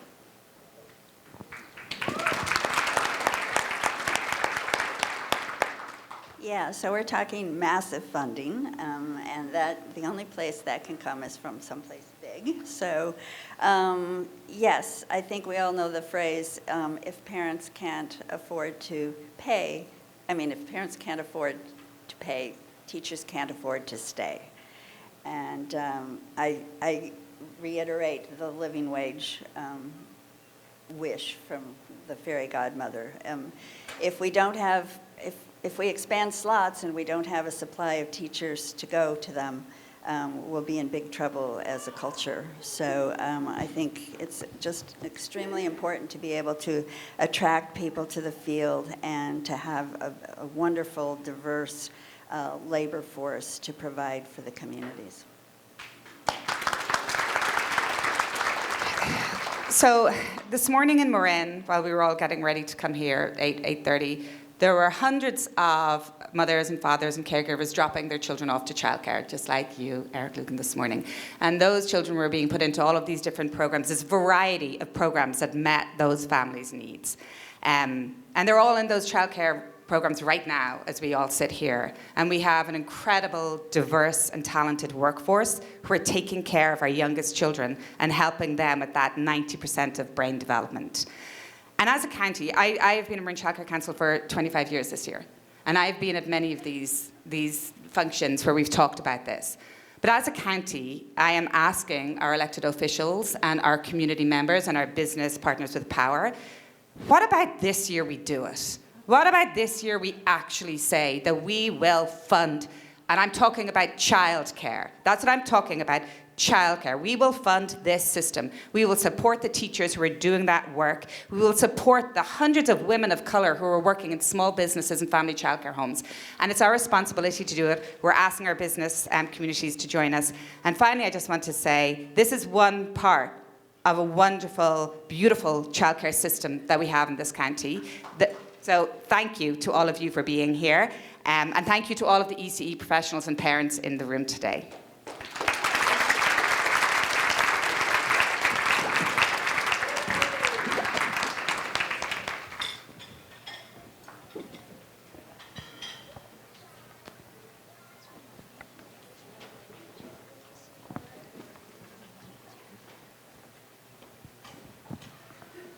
Thank you, Aideen. Thank you, panelists. Let's give them a hand. So we now have some time on our agenda where we want to hear from you. We have an open mic set up over here. We've got about 20 minutes for this, but really an opportunity for those that are in the room to be able to speak to the rest of the room, to the business community, to the providers, to the elected officials that are here. So Michelle set up a microphone right over here. I'm going to ask everybody to try to keep your comments to just about a minute, but please come on up. You could go ahead and start to line up here, and the mic is yours. Please introduce yourself, and we're excited to hear from you. Good morning. Hi. My name is Carlos Garcia Bedoya. Sorry for my English, but my English I learned in the streets. I'm part of the family child care provider at Tiamala Child Care. In 2010, we get a proposition with I finished our class for Leadership Academy, the grassroots. That time was there too. And our proposition was put in the ballot in 2020.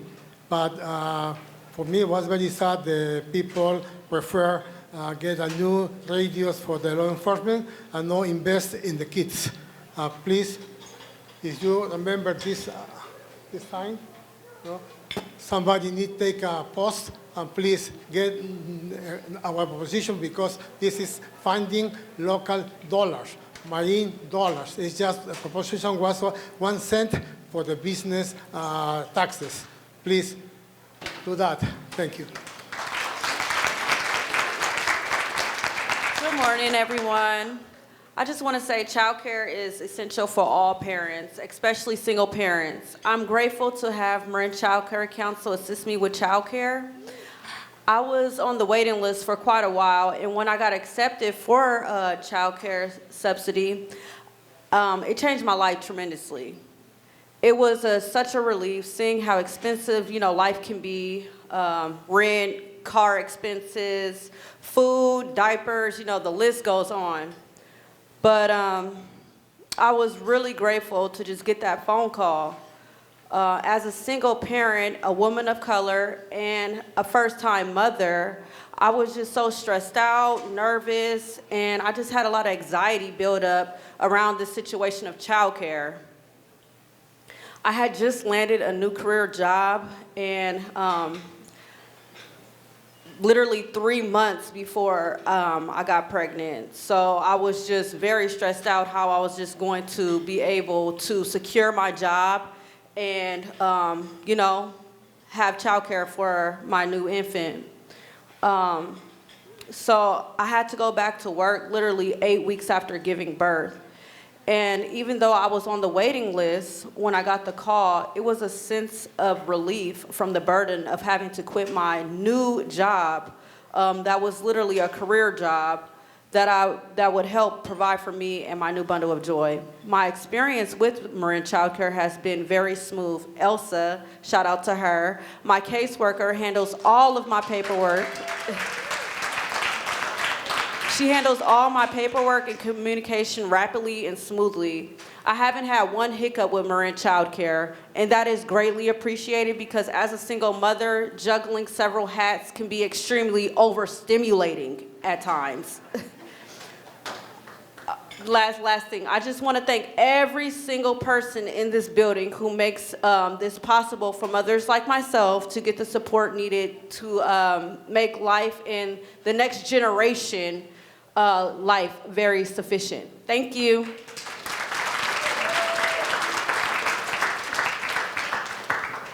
Hi, my name's Dave Court, and I'm a proud grandfather of a almost 2-year-old and a 5-year-old. And I'm one of the fortunate, they live 11 minutes away from me, my 2 grandkids. And one thing that hasn't come up today, so my grandson fell into October birthday, so he's a TK at the Lagunitas School.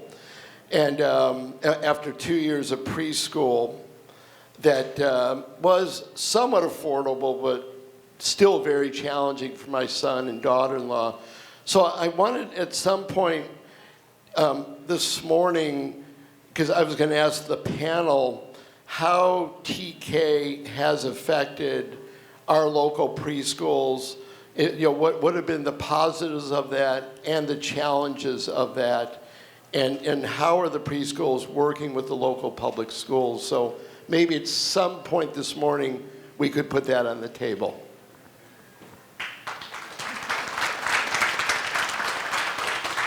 Hi, so Tiffany and I were fortunate enough to have an amazing Elsa help us. She is.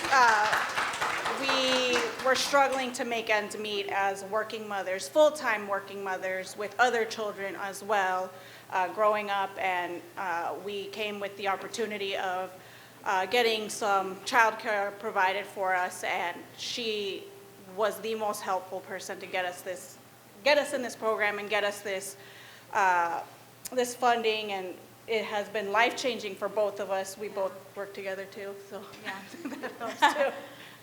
And also, even like the Marin Child Care Council has been such a breath of fresh air because we were also on the waiting list, not at the same time, but it has. When we got that call that we were gonna get some assistance, like it was just like such a blessing because we didn't know if we were gonna have to pay for rent or we were gonna stay home and not go back to work because, you know, we were both young moms 10, 15, 13 years ago now, and it was completely different then. So we thought, hey, we're adults, it's gonna get much easier, but it actually didn't. It was a lot more stressful to have toddlers in this time. So we're really thankful for everyone that's here, and we really appreciate your time today. And for my childcare, half of my childcare providers here with us today. So yeah, thank you to them as well. Good morning. My name is Nero De Silva. My real name is Nirosha, but everybody calls me Nero, or kids call me Nemo. And I came into this industry as a new mom, and I was in the corporate for quite a long time, and my opportunity cost of coming in this industry is almost 9 million with my double MBA and 2 degrees. And I'm sure that out there are a lot of moms who love to serve to your kids while you are serving to the community. After traveling to 20 plus countries, this is my best joy that I had in my last 10 years. And I cannot get that fun with my corporate life. And I'm committed to this industry. However, that 10 years, when I revisit, it's pain. It's a pain to the family, to my own kids. I have lifted kids while my kids were crying. And there were times we were alone. They say that it takes a village. Even if you give all the necessary things for a child care provider, it's not enough. And the best thing, like Eden asked, best thing that you can give is the health care for them. Because they have to be unkind when everybody else out there unkind to them. They had to be kind. When a parent comes and says, this is my second experience in my life with kids, my second parent in my family child care, she filed a case against me. If someone has helped here in this, you'll be a champion. If I have alone done it, I did not know how to ask help. So, however, all what I want to say is this is a beautiful industry, but I am unfortunately stepping out, but my gift is that I'm lifting 100 providers with all my little experience that I have. So please help us. That's the best thing that anyone can give is the health care because of the whole process that they have to go through with parents. The parent who really filed a case against me because that I was pregnant, I had to go and deliver the baby. But that parent today is a beautiful friend of mine. Thank you so much. Good morning, everyone. I'm Marin Silva. I'm the community organizer with Parent Voices Marin. As you know, we advocate for affordable childcare. We have different committees now. We fight also for immigration that you know right now they are on crisis. My call today is because separate the childcare, I think we have to look childcare as an ecosystem, right? When we talk about immigration, it is affecting our families. When we talk about healthcare, it is affecting our families. When we're talking about housing, it is affecting our families. When we are talking about CalFresh, CalWorks, all the committees that we have, like domestic violence, like special needs, we need to fight together to fix that ecosystem so our families, they can thrive. I understand that today we are here for childcare, and I just want to say, like we always hear, it takes a village. And I'm glad to see that our village is growing today. We have the providers, we have the parents, we have the providers. I would like to see if we can accommodate a little bit better at the schedule so we can have like the FFM providers, we can have like the home providers, because they're struggling too. There are the small businesses and they're struggling even harder. We're putting childcare on the backs of like the women of color that are suffering, and they're putting like their pay stuff on behalf of taking care of our children. I'm a mom of 2. I was on the waiting list for almost 5 years. I was served for a community service through Marin Child Care Council, through some money that Marin Community Foundation given a special grant for that project. But then when those projects that are local projects, they go to the end, like it's gonna happen again right now, then the families, they are the ones that they get the struggle. Not just the providers, not just the families, but also the businesses, because those families, they're not gonna show up to work because they don't have a safe place where they can leave their children. So my call today is, please go and visit our table. Please sign up to get our newsletter. Please get together with us. We are here to make like a call to action because it is a hard time. We know this was a rough week. and we are not ready for what it is coming. But I just want to make sure that we connect to each other, we are taking care of each other, and we are working together to help our families to thrive. Thank you.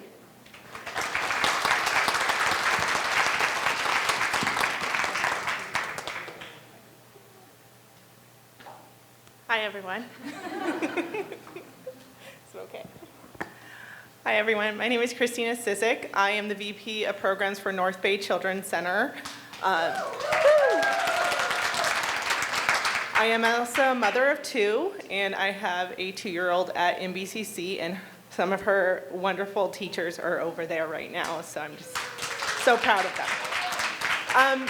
But I want to talk about workforce development a little bit. We have launched 2 years ago into this wonderful ESEPS program with CAM and College of Marin. And the reason we were able to do the paid apprenticeship program is because as a state subsidized provider, we have been held harmless these last couple of years. And if held harmless goes away and the new pay rate structure change, we will not be able to sustain having paid apprenticeship programs into our program. So my question is, what is the community of California doing to uphold the workforce and invest into the field of early childhood, starting at the beginning? So that we want to continue this ESEPS and our apprenticeship program, but we need funding behind it.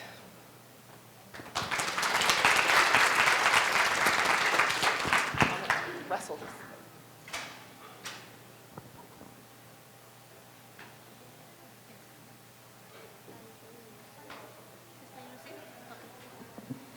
Buenos días, mi nombre es Claudia Salinas Núñez y soy madre de familia. Vengo a contarles mi experiencia con Marin Child Care Council. Mi hijo tiene una beca ahí con ellos y él tiene necesidad de lenguaje, pero por medio del apoyo de Marin Child Council, él ha avanzado mucho en su lenguaje a partir de que está en la escuelita conviviendo con más niños. Además, el personal siempre está para apoyarnos con cualquier duda, con cualquier pregunta que tengamos con relación hacia nuestros hijos. Gracias. Hi, my name is Jenny Miranda, and I am with my Marin Child Care. So I waited, like long time for get a program for my kid. So I'm a mom too.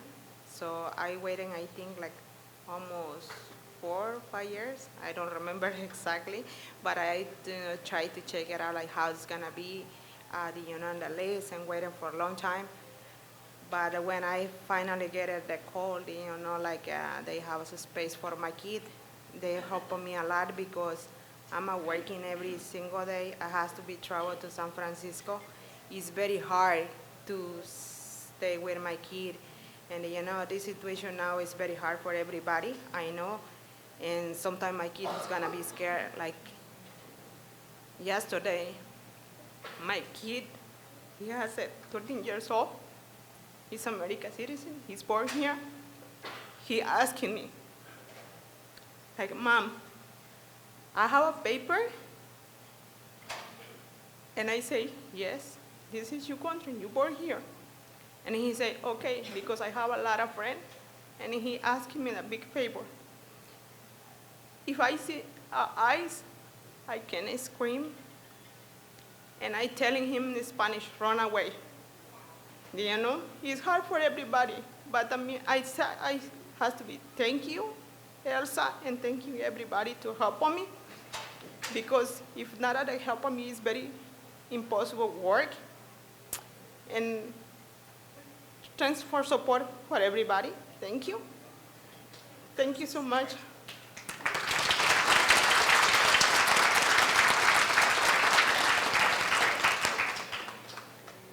Hi, good morning, everyone. My name is Maria Pech. I am a member of Parent Voices. But first of all, I want to say hi to all the parents that make it today, because it is hard to leave our job to make it to this meeting. Hopefully, sometime we're going to have more parents to share their stories, because there's a lot to hear about.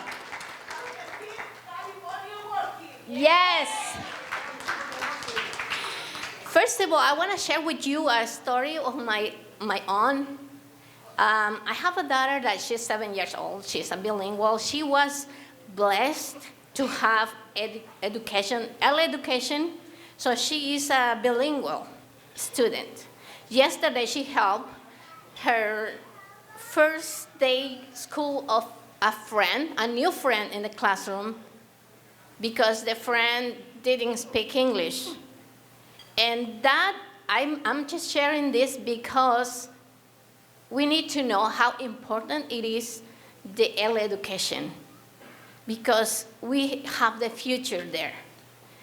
Second, I want to share with you the story of Juanita, that she didn't have the same bless for their kids. She doesn't work, she doesn't drive, she doesn't speak English, but she cannot find a childcare for her 3 kids.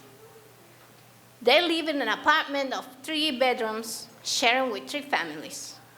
They don't have the kitchen to cook every day, because the rules are you paying for a bedroom, not for the kitchen. So her husband works hard every day to pay that rent. $1,300 a month. How she's gonna afford the childcare? Where is she gonna find the information how to apply for a childcare? Finally, she shared to me her story. As a Parent Voices member, I know where to guide her, provide her the tools. Then she went to apply, but then guess what? There's no spaces. There's no money, no funds. So she feels really struggling with this problem, because she not even can go to school to learn English. Not a part-time for her, because she has 3 kids. So now the question is, how are we gonna go get to the community, inform them, connect them, and work together?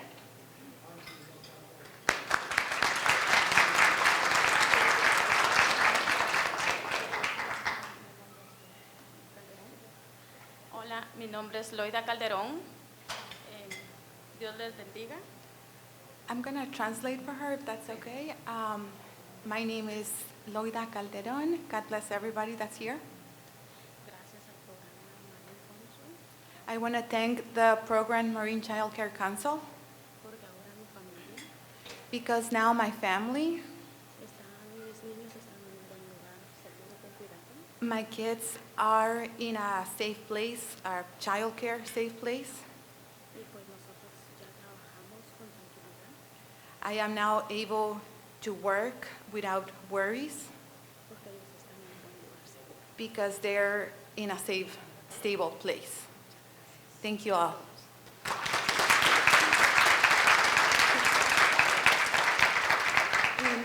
My name is Dory. I'm a mother of 3. I used to work in the medical field.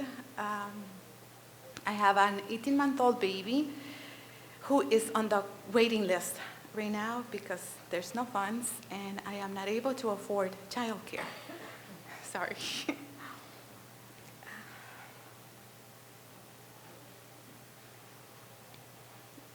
I have 2 teens, a 13-year-old and a 14-year-old, which I was able to receive childcare when they were smaller, younger, toddlers and preschoolers. It was such a relief being able to receive that fund and being able to, like everybody's saying, have a safe place for them to be at while I went to work. Now, unfortunately, because I don't have funds, I'm not able to go work. I'm working helping my husband as much as I can from home,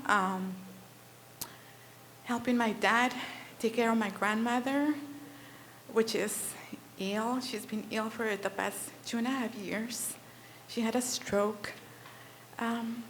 She's getting this program, IHSS, which they're helping pay for her care, which I'm getting a little bit from that to help my family. So I want to thank all the leaders that are here today that are advocating for families like me, and many others that are in the waiting list that have not access to childcare. So I want to thank everybody that's pushing through, getting through that mountain for us to be able to have affordable childcare. Thank you.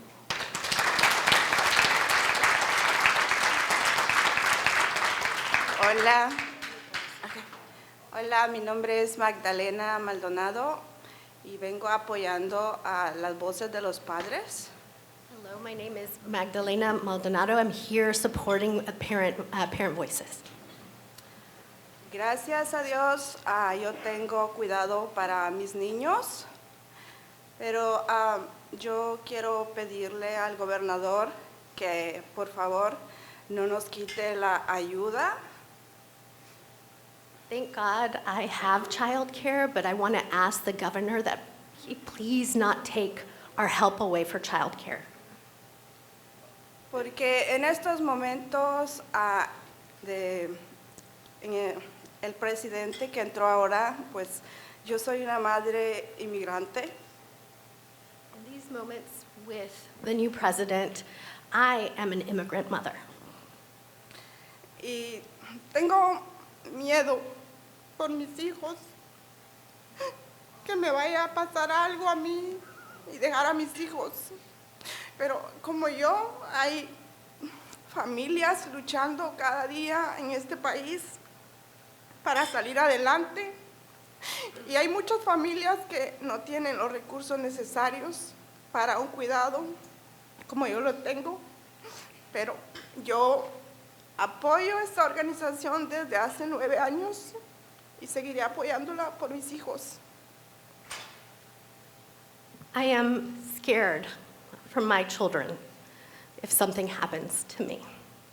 And I thankfully have childcare, but I'm scared if something happens. And thankfully, I've been with this organization for 9 years. Y le agradezco mucho al programa por ayudarme. Gracias a eso, yo puedo comprar algo extra para mis hijos, como zapatos, ropa, porque si yo pagara el cuidado, pues no me alcanzara para darle algo extra a ellos. Entonces, muchas gracias a todos los que apoyan y seguiremos apoyando el cuidado infantil, porque nuestros niños son el futuro para lo que viene, ¿no? Thankfully, to some of the support I get, I'm able to buy shoes for my kids and some toys for my kids, and those things help me out and allow me to continue.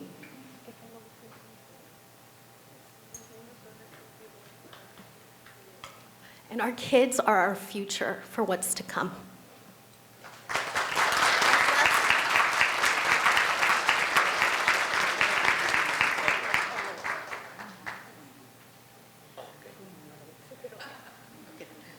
Ok, buenos días. Yo soy Armando de Parent Voices de Marin. Good morning. I am Armando from Parent Voices of Marin. Yo al escuchar ahorita tantas historias de madres que han sufrido por no tener un cuidado infantil, yo como padre también pasé lo mismo. I've heard a lot of stories today about moms who have suffered because they don't have childcare, but I also have suffered as a father. Uno como hombre es un poco más fuerte y dice, no me rindo, yo sigo adelante. Tuve que decidir un día con mi esposa, hey, no trabajes, trabajo yo más. Tuve que hacer 2 hasta 3 trabajos al día, trabajar 7 días a la semana. As a father, you feel strong and you're not going to give up, but I've had to do 2 to 3 jobs to be able to help my family out. Ahora yo me doy cuenta de que sí estaba la ayuda, pero ¿qué es lo que pasa en nuestra comunidad? No tenemos la información necesaria. Hasta hace 2 años que yo conocí a Amaranta, que me invitó a ser parte de Parent Voices de Marin, yo entendí y aprendí que hay un cuidado que sí me pueden ayudar. You know, after 2 years of struggling to figure out childcare, and after meeting Parent Voices in Amaranta, I was able to figure out that there is help out there. But sometimes you don't get the information you need. También tengo miedo de todas estas deportaciones que están haciendo, pero yo tengo que ser fuerte ante mis hijos, ante mi esposa, ante mis hermanos y toda la familia que tengo, porque si yo me desborono, ellos también se desboronan. I'm also scared about the deportations that are happening, but I have to be strong because if I fall apart, my family falls apart, my extended family falls apart, so I have to remain strong. Yo no solo le pido al gobernador, le pido a los legisladores, a todas las personas que pueden hacer algo por todos nosotros los inmigrantes y como a todas las personas que están aquí hoy presentes. Aquí hay como 21, 27 mesas, hay como 200 personas.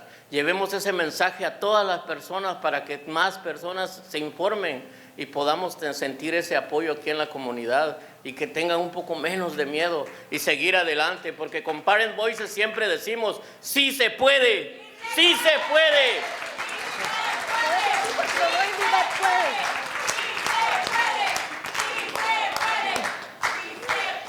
Gracias. I'm going to do my best here because that was beautiful.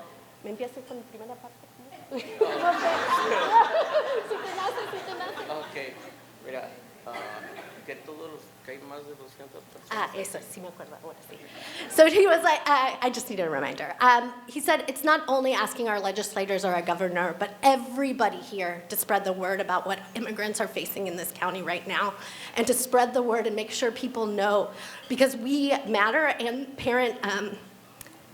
En Parent Voices decimos sí se puede. And in Parent Voices, we always say, yes, we can. Sí se puede. Sí se puede.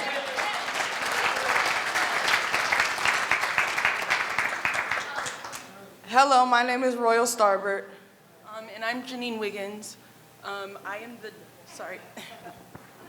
the daughter of the owner of the Wiggins Family Daycare, which opened when I was about 16, so I've kind of been roped in my whole life until childcare. But I'm very passionate about working with kids. I'm also a youth cheer coach.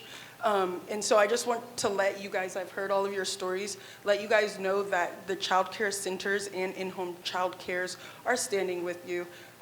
We are here to protect your children. That's my first and foremost, our daycare centers saying is to make sure the kids are healthy, happy, and safe. And so those are our main focuses as child care providers for you all.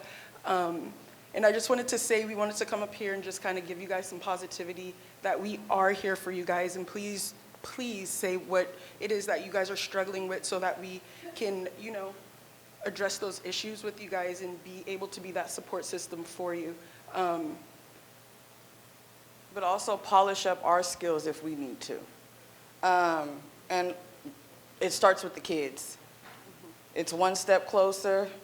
If you want better, invest in the kids. Like the one mother said, the kids are the future. So if you want them better, invest, invest, invest.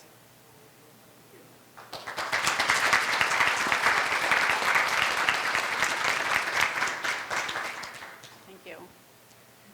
Hi, my name is Shelby. I'm a mother of 3, and I wanted to come up here and express my gratitude for the subsidy programs that have been offered to families. It is hard. There may be long wait lists, but I want to say that I wouldn't be where I'm at today without it. It set the foundation for my career. I'm able to provide for my family. I'm able to set a good example for my family. It's a really emotional topic for me. I see 2 care providers, Maria and Lolly, who contributed to raising my children and the good people that they are today. So without these programs, a lot of us professionals wouldn't be where we're at today, and a lot of the people that are sitting here wouldn't be where we're at today. So I just really want to advocate for increased funding, and I hope that that continues to build that solid foundation for our futures. Childcare is not just a parent problem, a family problem, it's an economic problem. in this crisis. It's here, it's been here for a long time, and it's time that we face it and support our families.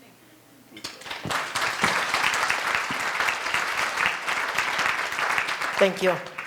I'm Abdulio Rodriguez, and I've had running.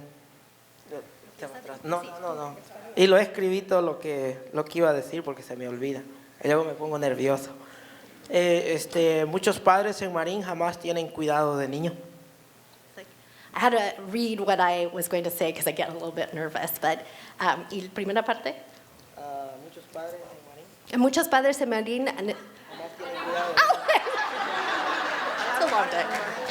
Sorry. The bilingual brain, it's fascinating. A lot of parents in Marin no tienen cuidado de niños. don't have childcare. Algunas esperan para años en la lista de espera. A lot of them wait in the waiting list for years. Otras ni saben cómo aplicar o no saben que hay cuidado disponible. Others don't know how to apply or that there is childcare available. Padres pueden poner información de su propia experiencia. ¿Qué podemos hacer para crear un sistema de cuidado de niños donde ningún padre tiene que esperar para el cuidado que su familia necesita? How do we put as parents our expertise so that there is no waiting list and that families get the childcare that they need? And that's it.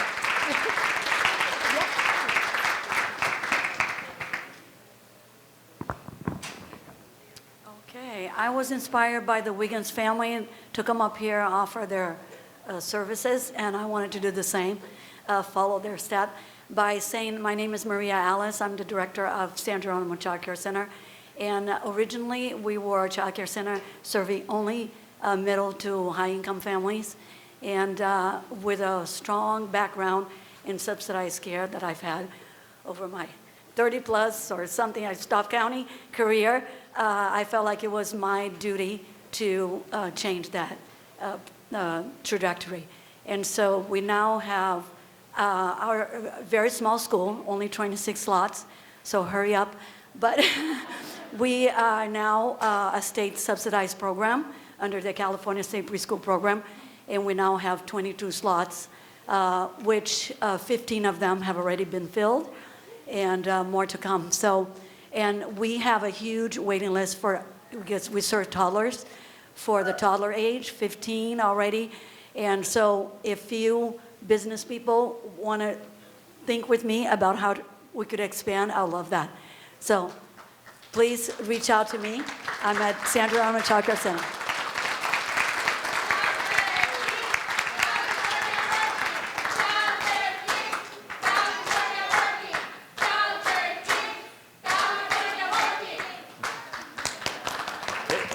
Okay, last one. Thank you. Many of you know me, some of you might not, but I'm Carla Fernandez. I'm with Community Care Licensing Division with the state of California. I'm not enforcement. I'm actually I'm from the child care program.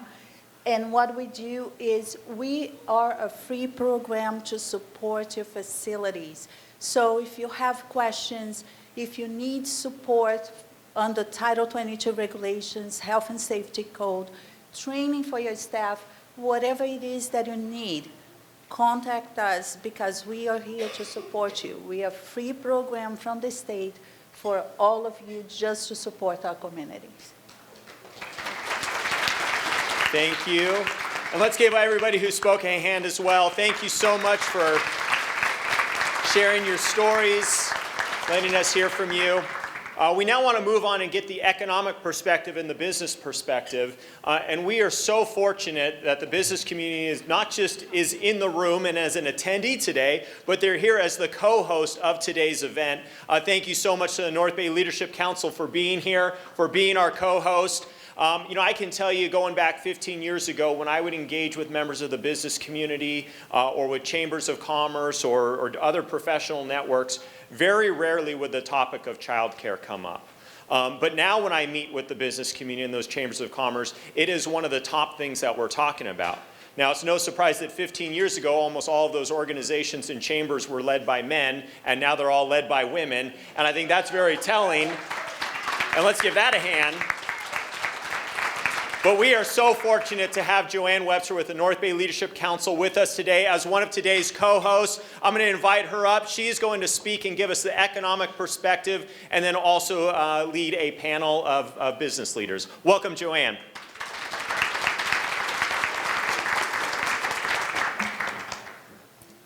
Good morning, everyone. Does everybody need to stand up a little bit? It's been a long morning. Feel free to stand up.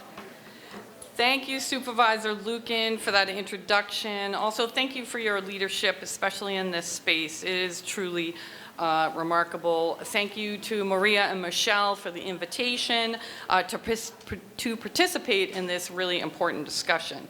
I'm very excited to have a conversation with you today about this critical issue that sits at the intersection of workplace success, community success, and family well-being. The North Bay Leadership Council is an employer-led public policy advocacy organization, and we represent the interests of leading employers in Marin, Sonoma, and Napa as they prioritize them. And businesses understand their reliance on the childcare sector to ensure a stable workforce, and we all witnessed that with the success of Measure I in Sonoma County. North Bay Leadership Council was an early supporter and a champion of Measure I because we understand the need for this sound public policy. Leading companies understand that the greatest asset and the key to sustained growth is people. For many employees, childcare is not just a personal concern, it's a workplace, community, and economic issue. But we face a clear challenge because childcare in Marin, as you could see from the flyers on your table, is unaffordable, inaccessible, and unreliable for too many parents. The lack of childcare is an absolute top concern.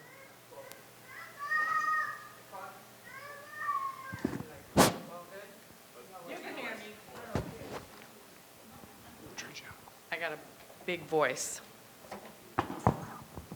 Thank you. It causes businesses to lose profit and productivity, and steadily shrinking workforce hinders businesses' long-term capacity and growth. Without reliable childcare, absenteeism rises, turnover increases, and productivity suffers. And we also risk losing talented individuals, especially women, who feel forced to choose between their careers and their families. But here's the good news. When employers invest in childcare solutions, the return on investment is significant. It's good for families and it's good for business because children are tomorrow's workforce. They are future bankers, scientists, healthcare workers, and leaders of tomorrow. Forward-thinking employers recognize that the investment made in children today shapes the success and strength of our economy in the future. Early investment in children also saves future costs. Economists often highlight the high return on investment in early childhood programs. You all know this in the room. Every dollar spent on early education saves multiple dollars in future costs, including reduced spending on remedial education, healthcare, and even the criminal justice system. Investing in children not only strengthens the economy, but it reduces our long-term financial strain on our community. We do not have a consistent funding stream in Marin to ensure childcare for all. I stand here today to say we stand with you. Consistent funding for a robust childcare system can be a powerful tool against inflation by alleviating workforce shortages. It drives economic growth by supporting childcare providers and educators, enabling more parents, particularly mothers, to re-enter the workforce, and enhancing business productivity and contributing to our overall economic resiliency.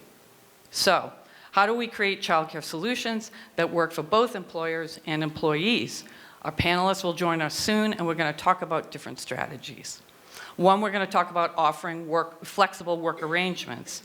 Flexibility is one of the most powerful tools we have to support working parents, but in some industries, education, healthcare, service sectors with night and weekend jobs, remote work is not an option. Reliable childcare is also a factor in this county. Marin County has the largest percentage of jobs that are in the tourism industry. hotels, restaurants, and retail. These non-traditional work shifts are the norm, and not all employees, like you know, have emergency childcare options that are available to them when they have unexpected childcare needs. The panel will also discuss a strategy for providing on-site care and subsidized childcare. Employers who invest in on-site childcare or subsidize the cost of external care see tangible benefits. Again, we talked about this: reduce absenteeism, increase employer loyalty, and a competitive edge in attracting top talent. However, we also recognize that this is really costly, especially for small businesses. They absolutely do not have the resources to offer this. Marin County has the largest percentage of small businesses. The majority have less than 20 employees. 70% of our businesses are less than 10. So the cost of an on-site facility or even subsidized care is simply not feasible.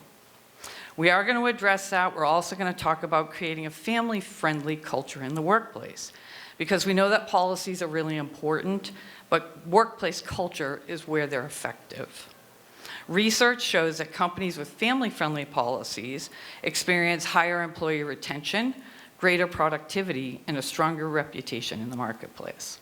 So today we have an opportunity. It's here with us. We're going to think creatively and collaboratively about how we can make childcare work for employees, for employers, and for community. It's clear to me that partnerships are really essential. We need to be working on this together. We all need, childcare is absolutely been underfunded for far too long. It's hurting families and it's hurting businesses. So whether it's launching new initiatives, supporting a public policy effort, or advocating for public-private partnerships, the first step is what we're doing today, and we're having meaningful conversations within our organizations, and that first step matters. So thank you very much. With that, I am going to invite our esteemed panelists to the stage so that we can continue this important conversation, and you're going to hear directly from those employers. So please join me. Eugene Lewis, Chief Human Resources Officer for Marin Health. Come on up, Eugene. Amy Laughlin, Senior VP, Napa Marin Sonoma Market Executive of Bank of America. Mariah Shields, a principal at Arrow Benefits Group. Ananda Sweet, President and CEO of the Santa Rosa Metro Chamber of Commerce. Have a seat. And Shelby Teagan, Customer Relations Manager at Marin Sanitary Service.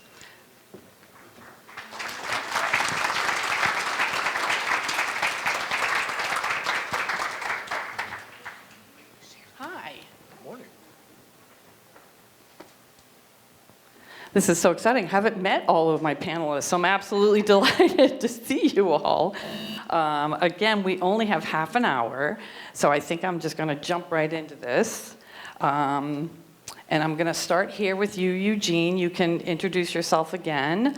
But the first question, after you introduce yourself, we're going to talk about what specific child care support and benefits does your company offer, and what evidence have you seen that this improves child care access and increases productivity within your organization? Thank you. Thank you for having me this morning. Eugene Lewis, I'm the Chief Human Resources Officer at Marin Health. And to your first question, what benefits and resources do we offer to our employees? So we have a fairly robust benefits package, health and welfare, and part of what's captured in that is the flexible spending account plan. Specific to that, dependent care, where we have basically it's set up so that on a tax-free basis, employees can devote up to $5,000 for child care services. And while that doesn't cover the entire net, and believe me, I have 3 kids under 10, so I am very familiar with the child care challenges, especially with regard to cost. It does help to be able to take a little bit off the top in terms of that tax liability. And we find that our employees utilize that particular part of the flexible spending account plan most heavily across if we're looking at it on a year-over-year basis. Thank you. I wanted to start with a very quick story to just say how long this has been important to me. Amy Laughlin, Bank of America, thank you. So I thought you all remembered. Amy Laughlin, Bank of America, Napa Marin Sonoma Market Executive. Very early in my career, I was working in a branch very briefly, and there was a teller who was an extremely young single mom. And she was late to work one day because her daughter wouldn't put on her shoes. And I know that the parents in this room are going, yeah, they're those ones who just won't do it, and we've had to drop them at daycare barefoot or whatever. Her manager had to write her up with a warning, a formal warning, because I don't know how familiar you are with banking, but you can't even unlock the front door unless there are two people. You can't open the vault unless there are two people. You don't get to just walk around with cash, right, by yourself. It just doesn't work that way. So this poor woman was on the verge of losing her job because she was a few minutes late, but to be fair, they couldn't open the business without her. And so as young as I was, I didn't even have kids yet. That has stuck with me through my career and given me a perspective on the value of childcare and elder care that I carry with me today. So yes, as a company, we have flex spending accounts. We have a childcare reimbursement for anyone earning less than $100,000 a year. We do so much, but we're also an enormous company. We have 200,000 employees. The ability of Bank of America to buy benefits is very different from a lot of the people in this room. And so if you have real specific questions about our benefits, I'm happy to answer it, but I also don't want to sound like I'm bragging. I think what I would just say is it's part of our culture of living and working our values. And that includes equality in the workplace, making sure that people of all genders and financial and ethnic backgrounds can succeed. And that very well may include needing to pay for some kind of care that starts at 7 in the morning. So I think when we step back a little and think, okay, the benefits are evolving and we do a lot. But it's about why do we do it and what is the lens that we bring to it, and it's about where are our values and how do we do the most we can to support that. Good morning, Mariah Shields. I'm a partner at Arrow Benefits Group. So our specialty is employee benefits group, medical, dental, all kinds of health. But most of the time when I'm working with my CFO and HR partners, the conversation is not about what are we doing about medical this year. It's what can we do to get more creative, to retain and attract more employees. So, and we think about that internally a lot at Arrow. And while DCAP is amazing, and I do think all employers should offer DCAP plans, there's absolutely no reason not to. There can be zero risk to the employer, which it's one of the only benefits. Oh, jargony, DCAP, dependent care programs that he was referencing with Flex, sorry. For the legislators in the room, dependent care, the $5,000 max that he mentioned hasn't been changed since 1989, I don't think. That's the year, yeah, I won't get into that, but that needs to go up because childcare costs have gone up, so just a little shout out there, please. But, sorry, I'm losing my perspective on the question. What do we do at Arrow? What we found is we can't throw money at it. All of our employees are highly paid, and their work skills are unbelievable. But we still found that absenteeism was high. So what we did was we hired what we call rover employees to expand the support that our internal staff had, so that while we offer unlimited PTO, now we actually see people taking it, so that if their child is sick, if they're running late, my 1.5-year-old would not put on his shoes this morning.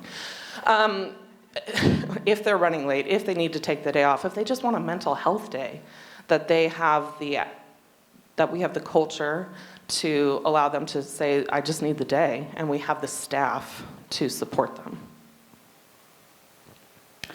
So Ananda Sweet, I'm the CEO of the Santa Rosa Metro Chamber of Commerce. So I'd say I can answer this question in two ways, right? One, what we do as a business member organization to give to give our members tools around this space and how to address childcare.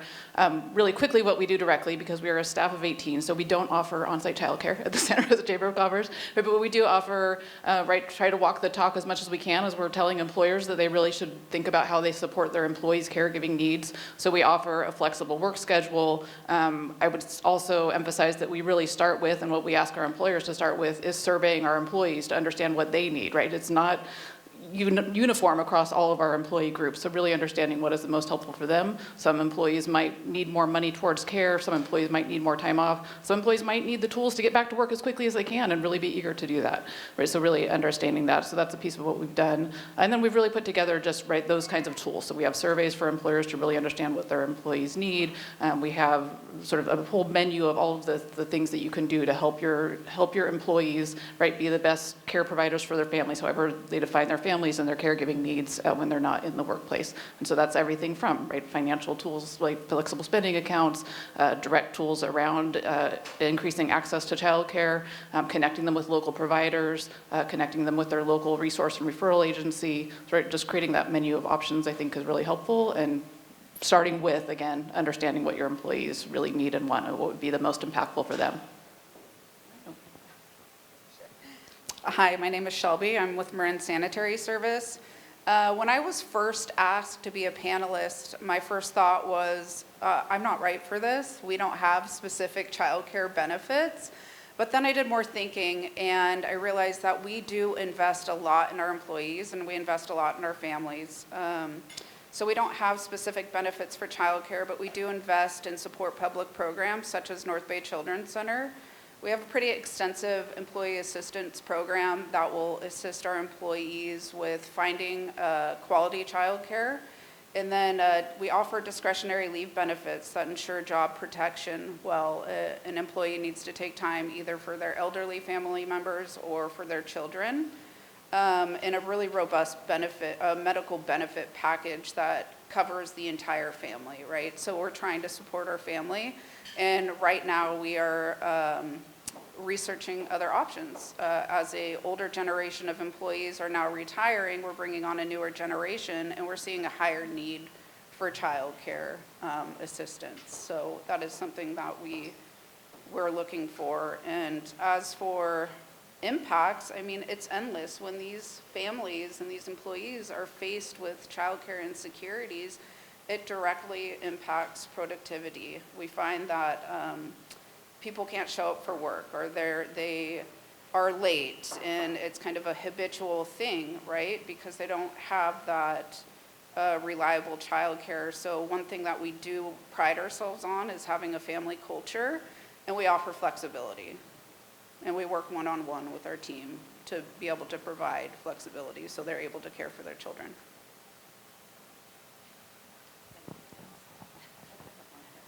Great, thank you so much. And I want to drill down on that flexible options because it doesn't work for everybody. And Eugene, I'm going to ask you, relative to the healthcare sector, you must experience nights and weekend shifts that are difficult to fill. Is the lack of childcare options during those times an impact on your hiring of those positions?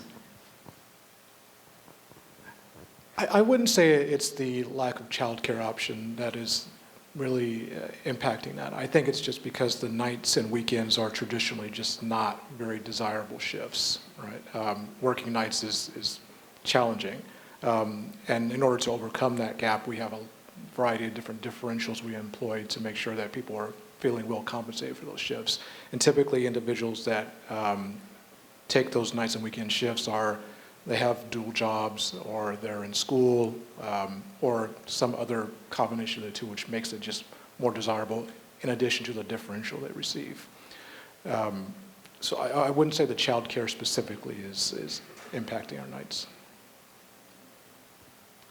And Amy, I'm going to direct a question to you about return to office, because many companies, including Bank of America, are encouraging, if not requiring, their employees to come back at least 3 days a week. Are you feeling that is an impact on your employees, as lack of childcare is a challenge for them? I think that for some, we also are, in the North Bay specifically, overwhelmingly, the consumer bank is the greatest number of our staff. So yes, we do have marketing people and underwriters and all kinds of people. When you picture B of A, you're thinking just of the branches. We're more than that. But we're an essential business and they stayed open through the entire pandemic. I mean, people need their money. So I think not necessarily. I think for many people that continued through the pandemic, it's a really nuanced answer though, because I think at the lowest end of our earners is the greatest impact. And there has to be an awareness of, just as an example, when we schedule things has really changed for me and for our team. We really try not to have meetings that are extremely early in the morning or too late into the evening when it involves a certain employee population. That's just kind of the experience of trying to be aware and be listening. I don't know. It's a tricky answer just because there are so many different types of employees at the bank. So yes and yes. Do you mind if I? Yeah, no, please jump in. So I'm glad you brought that up, and I think that goes back to the family-centric culture and organization. We also sort of understand that childcare activities happen early in the morning or 4 or 5 o'clock. If you're scheduling a meeting at 4 and 5 o'clock, it better be darn important and super critical because I've got to go get the kids, right? And so with that level of awareness, we've been able to overcome those situations where it sort of disproportionately impacts our employees with children who work in those roles where you might have to hop on a meeting at a time. So being very intentional about what type of work and when you're doing that work, that absolutely has an impact on those individuals with kids and that family culture. Great, thank you. Yes, so creating that family-friendly policies within your organizations is absolutely top of mind. So thank you so much for that. Shelby, I want to ask you relative to Marin Sanitary Service. I mean, I know my garbage sometimes is picked up at like 4 o'clock in the morning, so that's a shift. Are you seeing at all that the lack of childcare in Marin is impacting your ability to fulfill jobs at those different hours of the days, different shifts? Yeah, so we run our operations nearly 24/7, right? Garbage never rests, and finding people just in general is a pretty complex problem, especially post-pandemic. We were having a hard time bringing people in, and that one major hurdle is that access to childcare. So for weekends and holidays, we don't do a whole lot of weekend shifts, but holidays we do work. And I don't know of any childcare centers or facilities that operate on those holidays. So for my department specifically, we only have a couple people that can work those shifts, and it causes a burden on the rest, and then ultimately causes burnout. Great, thank you. And this is for anybody on the panel, but I'm going to direct it to you first, Mariah, because you've been in this space for a really long time, and you know, your employers are coming to you and you're advising them on benefit packages. And I just learned moments ago that there's like pet insurance, pet care benefit. I had no idea. But you know, are you seeing that employers are asking for childcare to be part of the benefit package above other benefits that in the past employers were really focused on? Yes. Oh, it's not on. Yes. And thank you. I have a mom voice, I don't really need a mic, but yes, one of our specialties is doing employee surveys, to Ananda's point, because we can't make, when a CEO or a CFO comes to us and says, what should we offer? I don't know. I don't know what your employees need. I don't know what they want.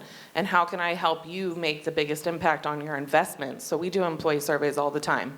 And the top 3 that almost always come up are dental. I don't know why.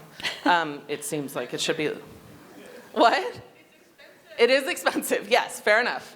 But dental, time off, and continued education, because employees do want the ability to grow and see a career within their organization. But the time off, we always have to dive deeper, and what does that mean to you? Because a lot of companies do have unlimited time off policies.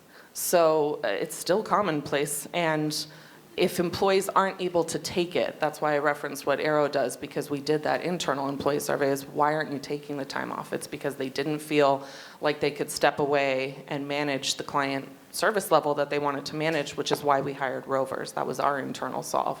But we come up with internal solves based on what different companies need, but it is absolutely the top 3 item that comes up with employee surveys, and most of it does have to do with parent schedules and parents wanting to be involved in their children's lives to coach. My husband cannot wait to coach T-ball. Power to him. I'll happily watch, but he cannot wait to coach T-ball. I have the gift of being the board chair of North Bay Children's Center. That feeds my soul. My work gives me the flexibility to do that. And we want to be able to help other employers help feed their employees' souls by giving them the flexibility and to really dive deeper into what that means to those employees. Yes, go ahead, Amanda. I just want to pull on a thread there from some of the things Mariah said, and really what we've heard around culture and really understanding what your employees need. When we're talking about dental insurance, or pet insurance or health insurance, that's a policy you create, and then your employees go and use it, and there's no, it's very cut and dry. When you add a flexible work schedule, or you say you're going to be mindful around school drop-off and pickup times, that really takes a culture shift that your entire team has to support, right? So you might write something in your handbook, but do I trust that my supervisor is not going to be angry with me because I missed a meeting to go to my child's parent-teacher conference, right? So I just want to emphasize, I think we're hearing it through here on this panel, but how important that piece is and how it is different than other benefits, that it really takes a true culture shift, that every member of your team has to really understand that this is who we are as an organization, that we were committed to supporting our employees in this way, in this policy. I want to add a little something to that. Thank you. I'm looking around this room, and I want to say something, and I hope it doesn't come out exactly wrong, but there are a lot of men in this room, and I'm really delighted to see each of you because this has historically been considered such a women's arena, and it's not. And so what I think, thank you. I love what you were saying, because just the other day I was in a conversation, passing in the hallway with one of my mentors, very senior male executive with the company, and I said, "How are you doing?" And he said, "Well, I'm actually, trying to get my parents into care, and I've been paying all my mom's bills for all these years." And he's giving me sandwich generation talk, right? And I'm going, this is the first time I've heard a man openly talk about this kind of thing in my workplace, and you are changing our culture by doing that. And when my boss leaves early to go to his child's school play, or when my coworker normalizes, volunteering every week at her school, or whatever it is, openly sharing that this kind of thing is important and part of your corporate culture is moving the needle. So I think that that's important, and exactly what you were saying is just being able to communicate and bring your whole self to work is a really big part of this. Excellent, thank you so much. Okay, this is for all of you. Do you see the need for additional childcare slots in the next few years? And if so, what plans does your company have to further support employees' childcare needs in the future? I don't think we are anticipating additional need. Our employee population, or sort of our demographics of employees who are sort of in that category of having children that need childcare has been pretty consistent over the years. I think where we will find ourselves challenged next is trying to figure out ways from an employee offering, benefits offering perspective, how to meet them where they're at. And that's been consistently a challenge for us over for a long, long time, because it's, as an employer, crafting plans for employees, you want to make sure that you're putting your precious dollars where it makes the most impact for employees. And that's not always, to be very honest, it's not always clear in this space, because there's a bit of opacity in the child care market, which I think makes employers a little bit hesitant to invest or those dollars into making that available for the employees. So I think through conversations like this, helping the employers get a better understanding of what is most impactful and from a resource perspective for members of the community, that's probably the first step and probably the most important step. I want to bring a different hat that I wear, which is the banks in general. We're a service industry, and we are successful when our small businesses are successful, when the individuals in our communities are successful. It's incumbent upon us to facilitate an environment where people in Marin thrive. Our success is dependent on the whole community's success. So when I think about this in my job, it's not just, will my employees be able to come to work? It's, can the whole county get to work? And so the answer is, of course, yes. And I wanted to extend my gratitude, because whether or not I was on this panel, I would have been here just to listen today. And I'm so grateful for all the voices that I heard and for our organizers for hosting it. It's because of days like today, it's because of organizations and providers like each of you, that when we're giving grants, when we're doing work in the community, we know how important this is. We know that Community Action Marin is developing future ECE teachers. We know that Boys and Girls Clubs of Sonoma Marin is doing mission critical work. If we don't have conveners like those of you who are here today and willing to share your story and tell us what the challenges are, we can't be part of the work to help improve it. So thank you for having us, but also just thank you for creating this day. I really appreciate it. Couldn't agree more. I do want to say that some things that I've been seeing that are coming up as a trend in terms of workforce is most of my friends have not had to use childcare, which is a gift because the people that are allowing them to return to work are their parents. But that's because those parents are deciding to retire early. And that has started to come up in conversation within Arrow, because we have some amazing women on our staff that are about to become or are already grandparents. But I'm also hearing it more and more with other organizations that I work with.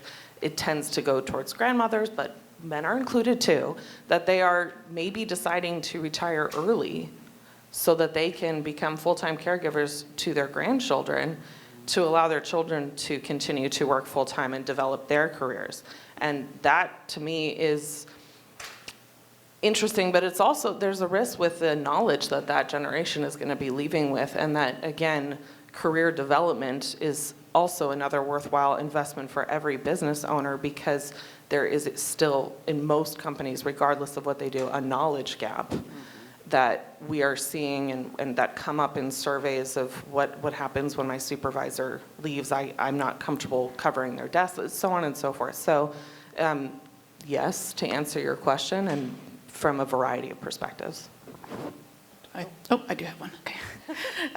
So yes, we do need more childcare. So the Santa Rosa Metro Chamber will continue to advocate for increased support for childcare, and that's a variety of ways. It's making sure that employers that are able to make some form of direct investment, whatever that is, whether it's supporting their employers financially, all the way to the range of creating on-site childcare. I'll note to our first speaker's presentation, that's an innovative solution that solves one problem for an employer and can be a piece of it, and can be, but the bigger picture piece of that is really, I agree that we need a meaningful public investment in childcare. So also part of what we'll do in that space is to bring everyone to the table. This can't be something that is just early childhood educators advocating for their profession. It's something that we all depend on. We all have a reason to get involved in this conversation, to advocate for real investments in childcare, and so that is also where our focus will be from a local level. What kinds of policies make it easier to run a childcare center, to open a childcare center, to stay open? Ideally, big picture at a state and really federal level, we'll work towards meaningful investments in access to quality early education and care. I'm going to bring a parent perspective. My daughter, who is now 2, I put her on a wait list the second I found out I was pregnant. And it took 5 months for a call to come through. And I got her enrolled 2 days before I had to return to work. Now, if I didn't have that option, and if that didn't happen just as it did, I would not have been able to return to work, and then my job would have been in jeopardy, right? But as an employer perspective, I'm seeing a need with this younger generation coming in that there is a high need for more childcare slots. And I think us as a company, we are going to start considering maybe partnerships with other businesses and other maybe communities, and see if we can provide more flexible work options. You know, as in our industry, we can't provide remote work, but we can continue to invest in our employees and provide those flexible options.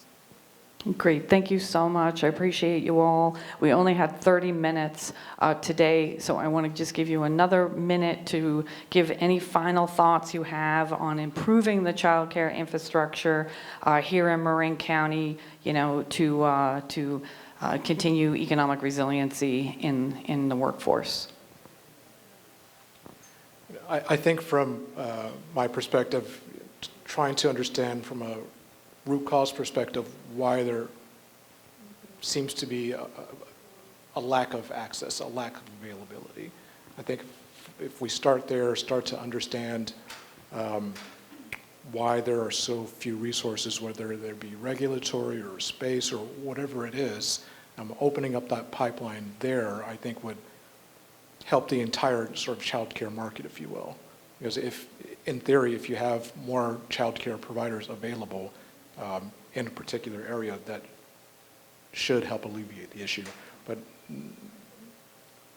I think there needs to be a little bit more understanding on that piece. We need to pay teachers more. Yeah. Hear, hear. Let's clap to that. Couldn't agree more. Mariah, anything to add? I'm going to extend gratitude in my 1 minute because I have a 4 and a 1.5-year-old, and they've been in childcare since they were 6 weeks old because I am the breadwinner for my family. My husband's amazing. He has an amazing job. I'm still the breadwinner, and I was back at work at 6 weeks. I handed my 6-week-old sons to someone trusting that they would love them like I love them. And they have, and I'm just so incredibly grateful to the work that childcare providers give and to all of you, so thank you.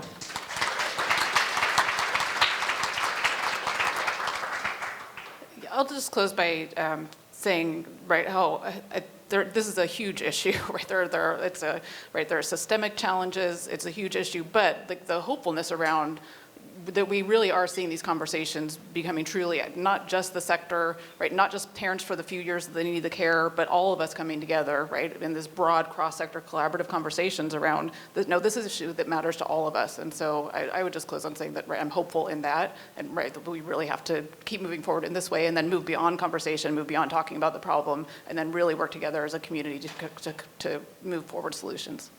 This is the year. This is the year. I agree, and I want to echo everything that everyone else has said. It's really going to come down to private and public sectors. You know, we need to get the funding in. We need to pay our teachers more, and we need to invest in our children and our futures. As for us, I think as an employer, we need to start really advocating alongside our employees for public solutions.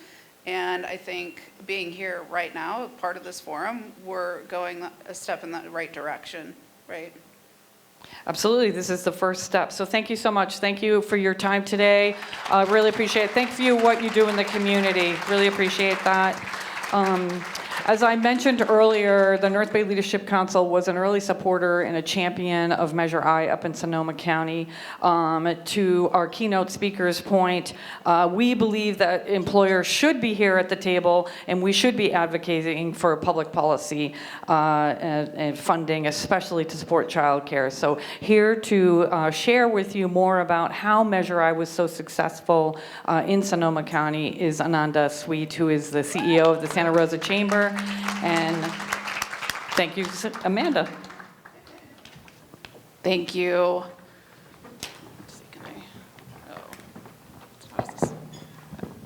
Let watch me struggle with this live here.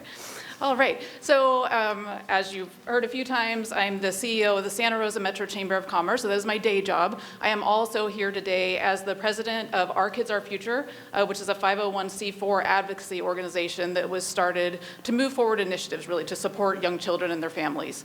The first thing that we did out of that organization was to form the Political Action Committee to run Measure I, and I'm also the chair of the Political Action Committee that thankfully we are about to shut down, right, because we had success in November. So I would say that Our Kids, Our Future was really based on that foundation that we've heard as a theme throughout the day, right, that all children deserve the start that they need to be successful in life. Thankfully, Sonoma County voters agreed with that overwhelmingly, and so in November, we were able to pass what was a huge win for Sonoma County families and children by providing a dedicated local funding source for childcare and children's health. So Measure I is a quarter-cent sales tax that in Sonoma County, countywide, generates about $30 million a year today.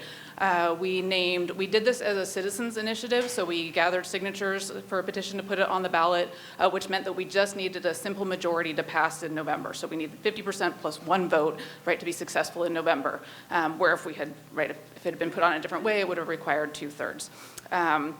We received 62.8% of the votes, so well over that 50% that we needed. Thank you.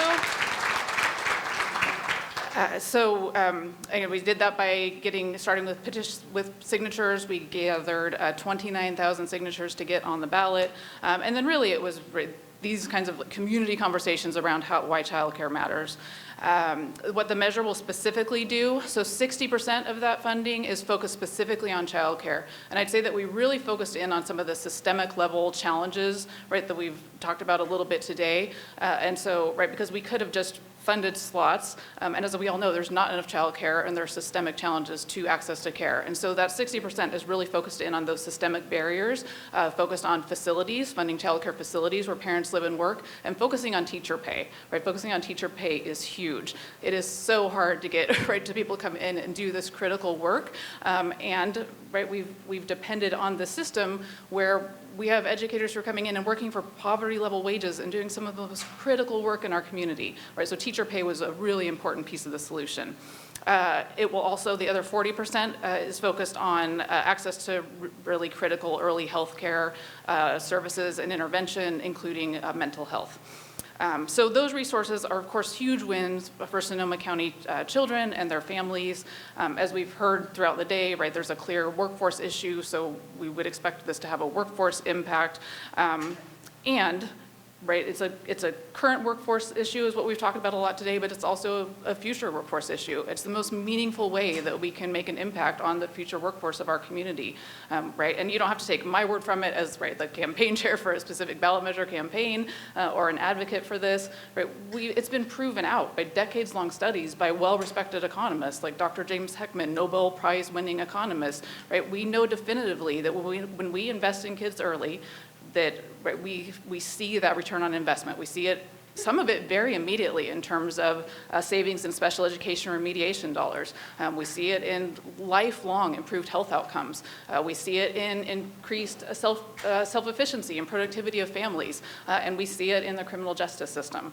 So, right, so all of these really come to the idea that there's this comprehensive, right, return to the entire community, that childcare really matters to all of us. And I'm sure, right, in this room, right, we could all agree on the idea, right, that all children do deserve that early start they need to be successful in life. And I think for the most part, right, I think that's really a communal idea. I think we can really get behind that, right, and what our first speaker talked about. I think there really is room for momentum around that. But when we look at the power of an individual campaign, right, childcare should be publicly funded. And for now, right, I think lots of communities like ours in Sonoma County have gotten tired of waiting for years and decades for the state government or the federal government to step up and fund it in a meaningful way. And so there is some power, right, in this movement that you're seeing. And really, it's a nationwide movement. So you can look at a map and see communities like ours that have put these measures on and have been successful. And it's red states, it's blue states, it's all across the country. And so while I don't think it's the only solution, right, just like our first speaker spoke about, I do think it is part of really like a powerful movement where we can make the case that no, as an individual community, we are voting to tax ourselves for this really critical issue, and that makes a statement at a national level. So I think it can be part of getting to that, an important piece for advocacy for getting to that bigger solution. So I'm really excited to share our victory with you. Happy to share more about it, but I think that the piece for me that I would share that makes us successful, again, is that bigger picture, that there's something in it for all of us. So we started on that foundational level of, that foundational right of everybody should have access to that start they need to be successful in life. And we all have other things that are important to us. So if we're talking to a business group or a community group that does something else, tell me anything that you care about, and I can tell you why this issue matters to you. So yes, all children should have the start they need to be successful in life. And if you care about equity, let me tell you how investing in kids early is an equity issue, It is not okay that our child care workforce, that our early childhood education workforce, works for poverty level wages, is doing some of the most critical work that there is, Predominantly women of color that we depend on to do this work. That's not okay. It's not okay as an equity issue that, in this critical time of brain development, that not all kids have that early start that they need. You want to talk about, the public safety, the criminal justice system. You can draw a direct line from access to early care to kindergarten readiness, to third grade reading levels, to high school graduation rates, to incarceration rates. You can do that with any issue that you care about. And so yes, again, I'll go back to that foundational thing that we should all agree that all kids deserve the start they need to be successful in life, and we can frame it in a way that this is something that we can all get behind. I'm really excited to see that happening in these conversations in Marin County, excited to see what we can do as a region, and then how all of our work together will really impact future state and federal level policy. So thank you all so much.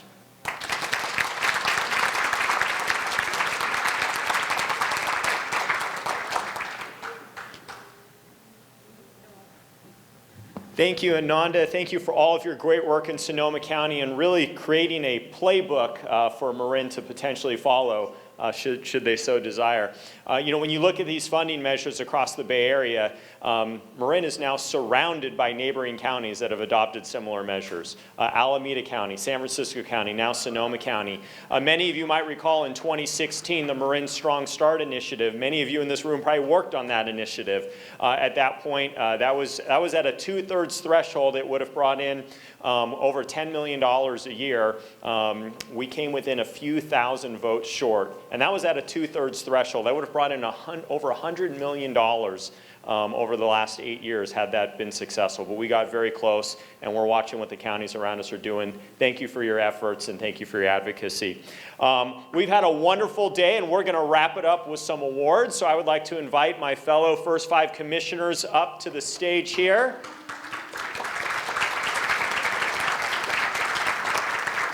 As we recognize some child care champions.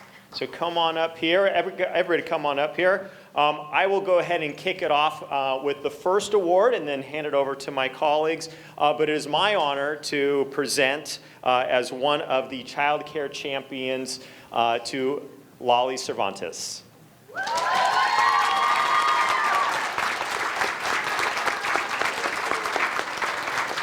As Lolly comes up, with 28 years of dedicated service to North Bay Children's Center, Lolly exemplifies what it means to lead with compassion, kindness, and connection. Her journey with North Bay Children's Center began as a young adult through a Marin County work-study program.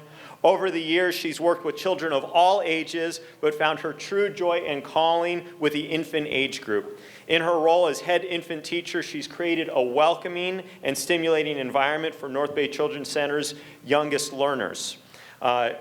Lolly's impact extends beyond her students to the families she serves. She reassures families that her little ones are safe, deeply loved, and cared for.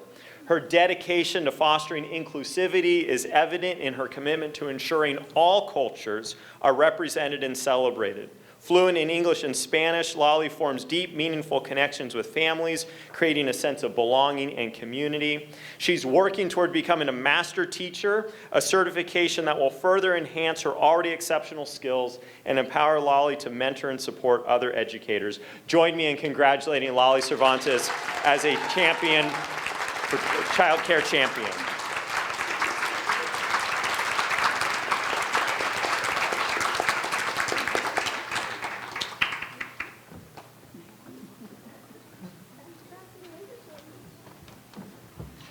Okay, this one is going to surprise the person that I'm honoring. Joanne Webster, please join me.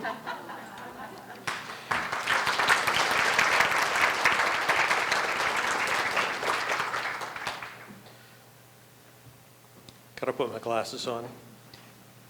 Thank you for hosting this event with First 5 Marin and for putting together a great panel of business leaders. In your role with the San Rafael Chamber of Commerce, you had a policy position about childcare, valuable to the business, to the members, and to the community as a whole. As CEO and president of the North Bay Leadership Council, you have been a leader in childcare solutions. You have been an important business voice for and about childcare.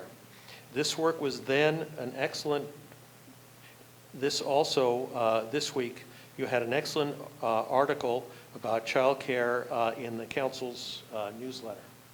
Thank you. At First 5 Marin, we know that any childcare solution cannot be achieved without the involvement of the business community. We are confident with your leadership, the North Bay Leadership Council and its members will be strong partners in creating and confirming those solutions. And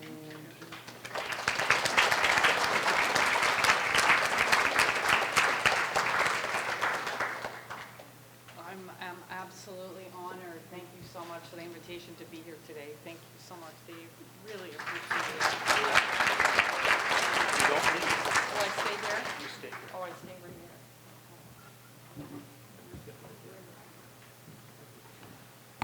Hello, everybody. My name's Kelly McKinley, and I'm the CEO of the Bay Area Discovery Museum and a proud commissioner of First 5 Marin.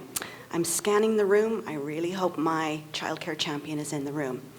I got to know this person sitting in the public seats of First 5 Commission meetings. I now sit on the commission, and I've come to know this person as a fierce advocate and tireless activist for families and children. Her work is fueled by a deep love and care for her community and a fierce vision for the world where every family has what they need to thrive. She came to this work herself as a mother navigating the world for accessible and affordable childcare. And now fast forward 10 years, she's leading community organizing for Parent Voices. She is creating an army of parents who are using their voices to make the world a better place for everyone. My childcare champion is Amaranta Silva. Oh, she's here.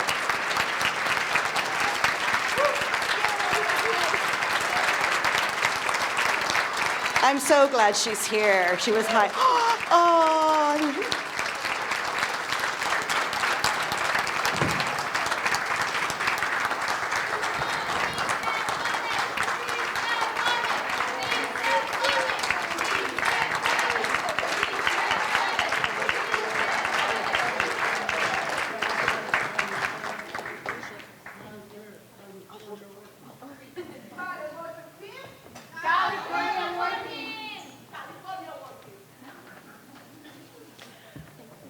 Good morning, everyone. Before I announce who my childcare champion is, I would be remiss if I didn't kind of respond to what I've experienced today. I am Jessica Holman. I'm a pediatrician at Marin Community Clinics here in San Rafael for almost 20 years, and I'm also the chair of First 5 Marin Commission.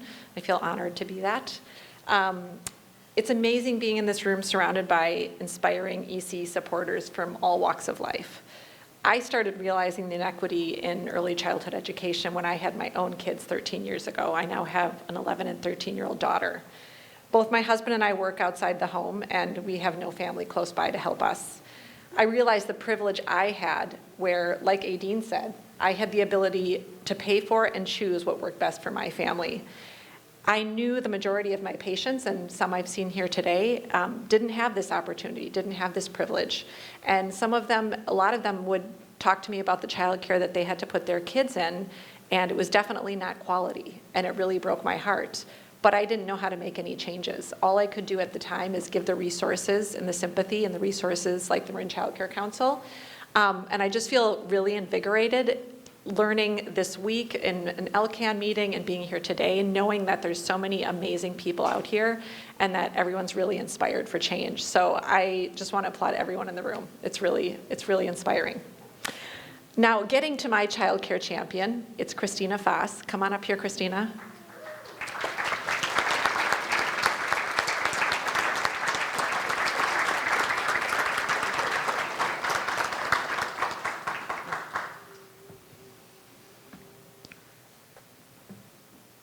So as I stand before you, my heart is filled with, I have to say, immense joy and gratitude. For it's truly an honor to nominate Christina Foss as a child care champion. I've had the privilege of knowing Christina ever since we were little kindergartners, running around the playground together in Wisconsin, so not super close. In fact, just last night, I shared with my own children how excited I was to nominate Christina, because for many years, I have felt she truly deserves recognition. Christina is one of the most dedicated, reliable, and compassionate individuals I know. She consistently goes above and beyond in her work, supporting and advocating for children 0 to 5 in Marin with special needs. She supports and manages the Early Start program, which serves children from birth to 3 years old who have low incidence disabilities but do not experience cognitive delays. The Early Start program provides specialized resources and inclusive practices designed to help children thrive in childcare and preschool environments alongside their peers. In addition to her work with Early Start, Christina serves as both the program manager and school psychologist for the Marin County Office of Education's Early Intervention Program. This program provides services for kids 3 to 5 with a broad range of special needs. In part, Christina oversees and supports the classroom teachers and therapists. She consistently strives to integrate these children into general preschool settings whenever possible, allowing them to apply their skills and engage with their peers in a general educational environment. And I know some preschool heads of preschools that I mentioned I was going to award Christina, and they were so excited. She also helps parents access the Marin Child Care Council. Christina, you are so incredibly deserving of this award, and as I know you, you're thinking, no, I'm not, but she is. It is with great pride and admiration that I ask you to accept this well-earned recognition as a child care champion.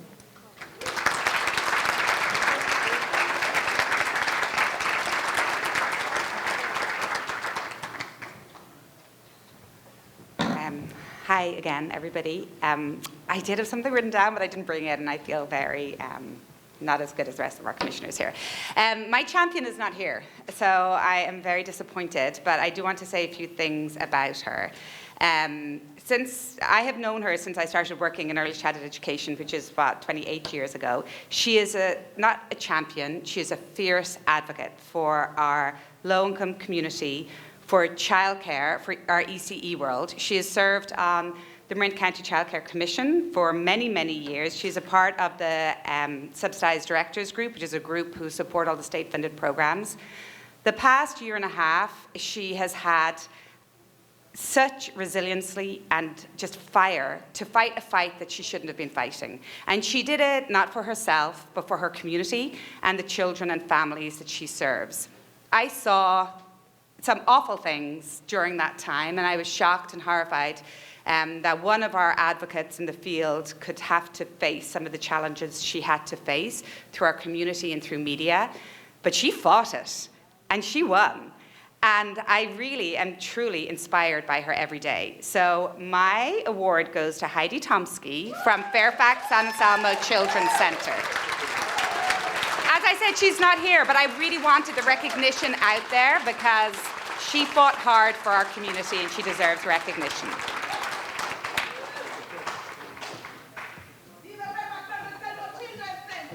Yeah. Good morning still for just a little bit more. My name is Lisa Raffel. I'm the Executive Director of Bridge the Gap. And the person that I am honoring this morning for 16 years has been helping to raise the children of Marin City. She opened a certain family daycare in 2009, and since then has helped to raise over 150 children. She takes infants and toddlers, which we know is such an important and critical need, And she partners with organizations and others and all kinds of people in Marin City, ensuring that children and families have the resources they need to thrive. It is a great honor for me to partner with LaTanya and to name her as a champion for childcare.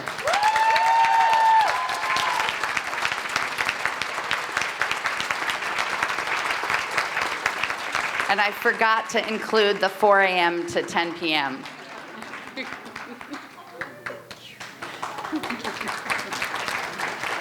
I'm so glad.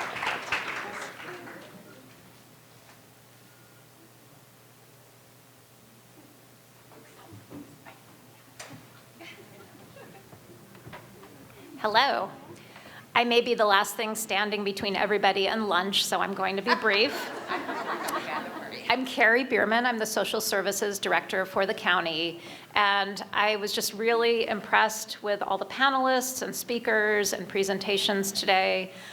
When people come to the doors of social services, they're often facing the worst time of their life. And childcare is such a critical resource to get people back on their feet and to get families back on their feet. So just, it's a privilege to, as social services, to partner with the childcare community. My childcare champion, I'm very excited about.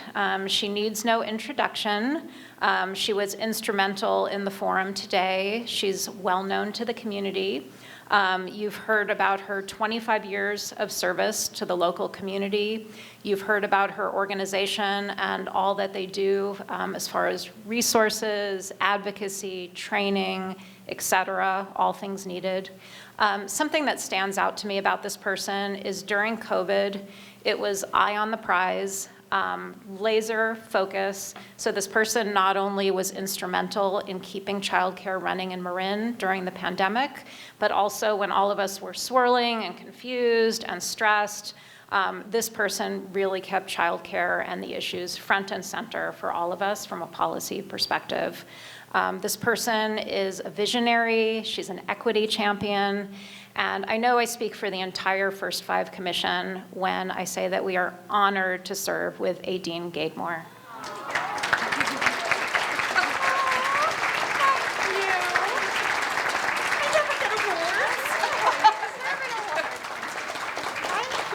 I really was not expecting this at all.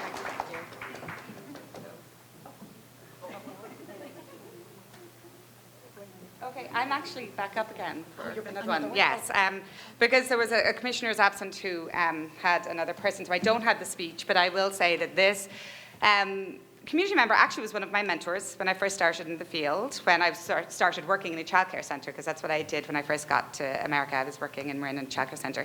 And she really helped me and guided me.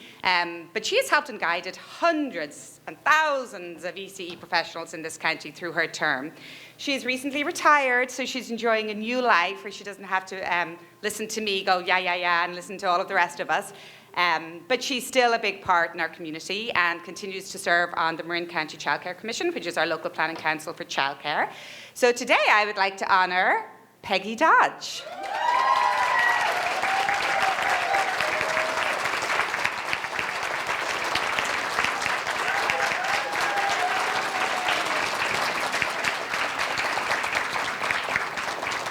Congratulations, our children's champion.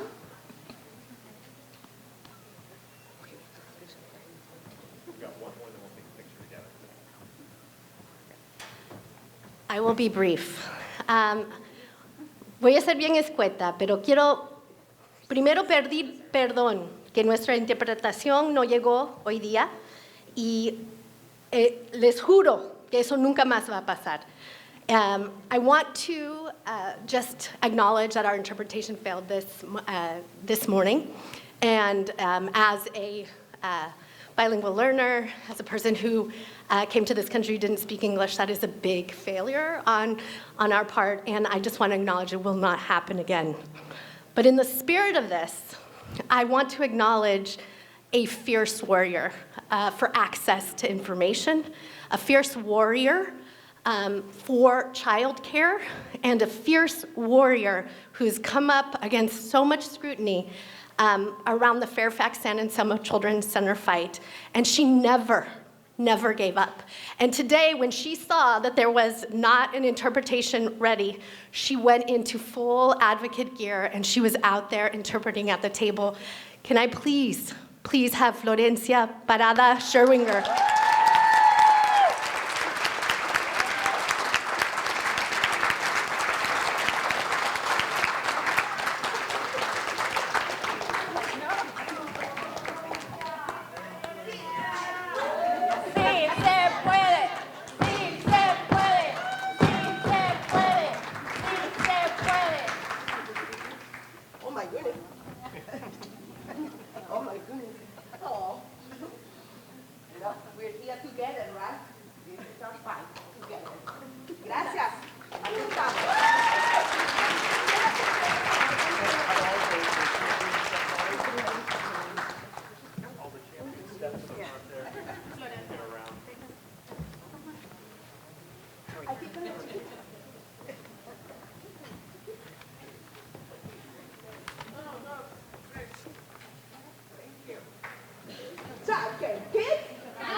Thank you. That means an awful lot.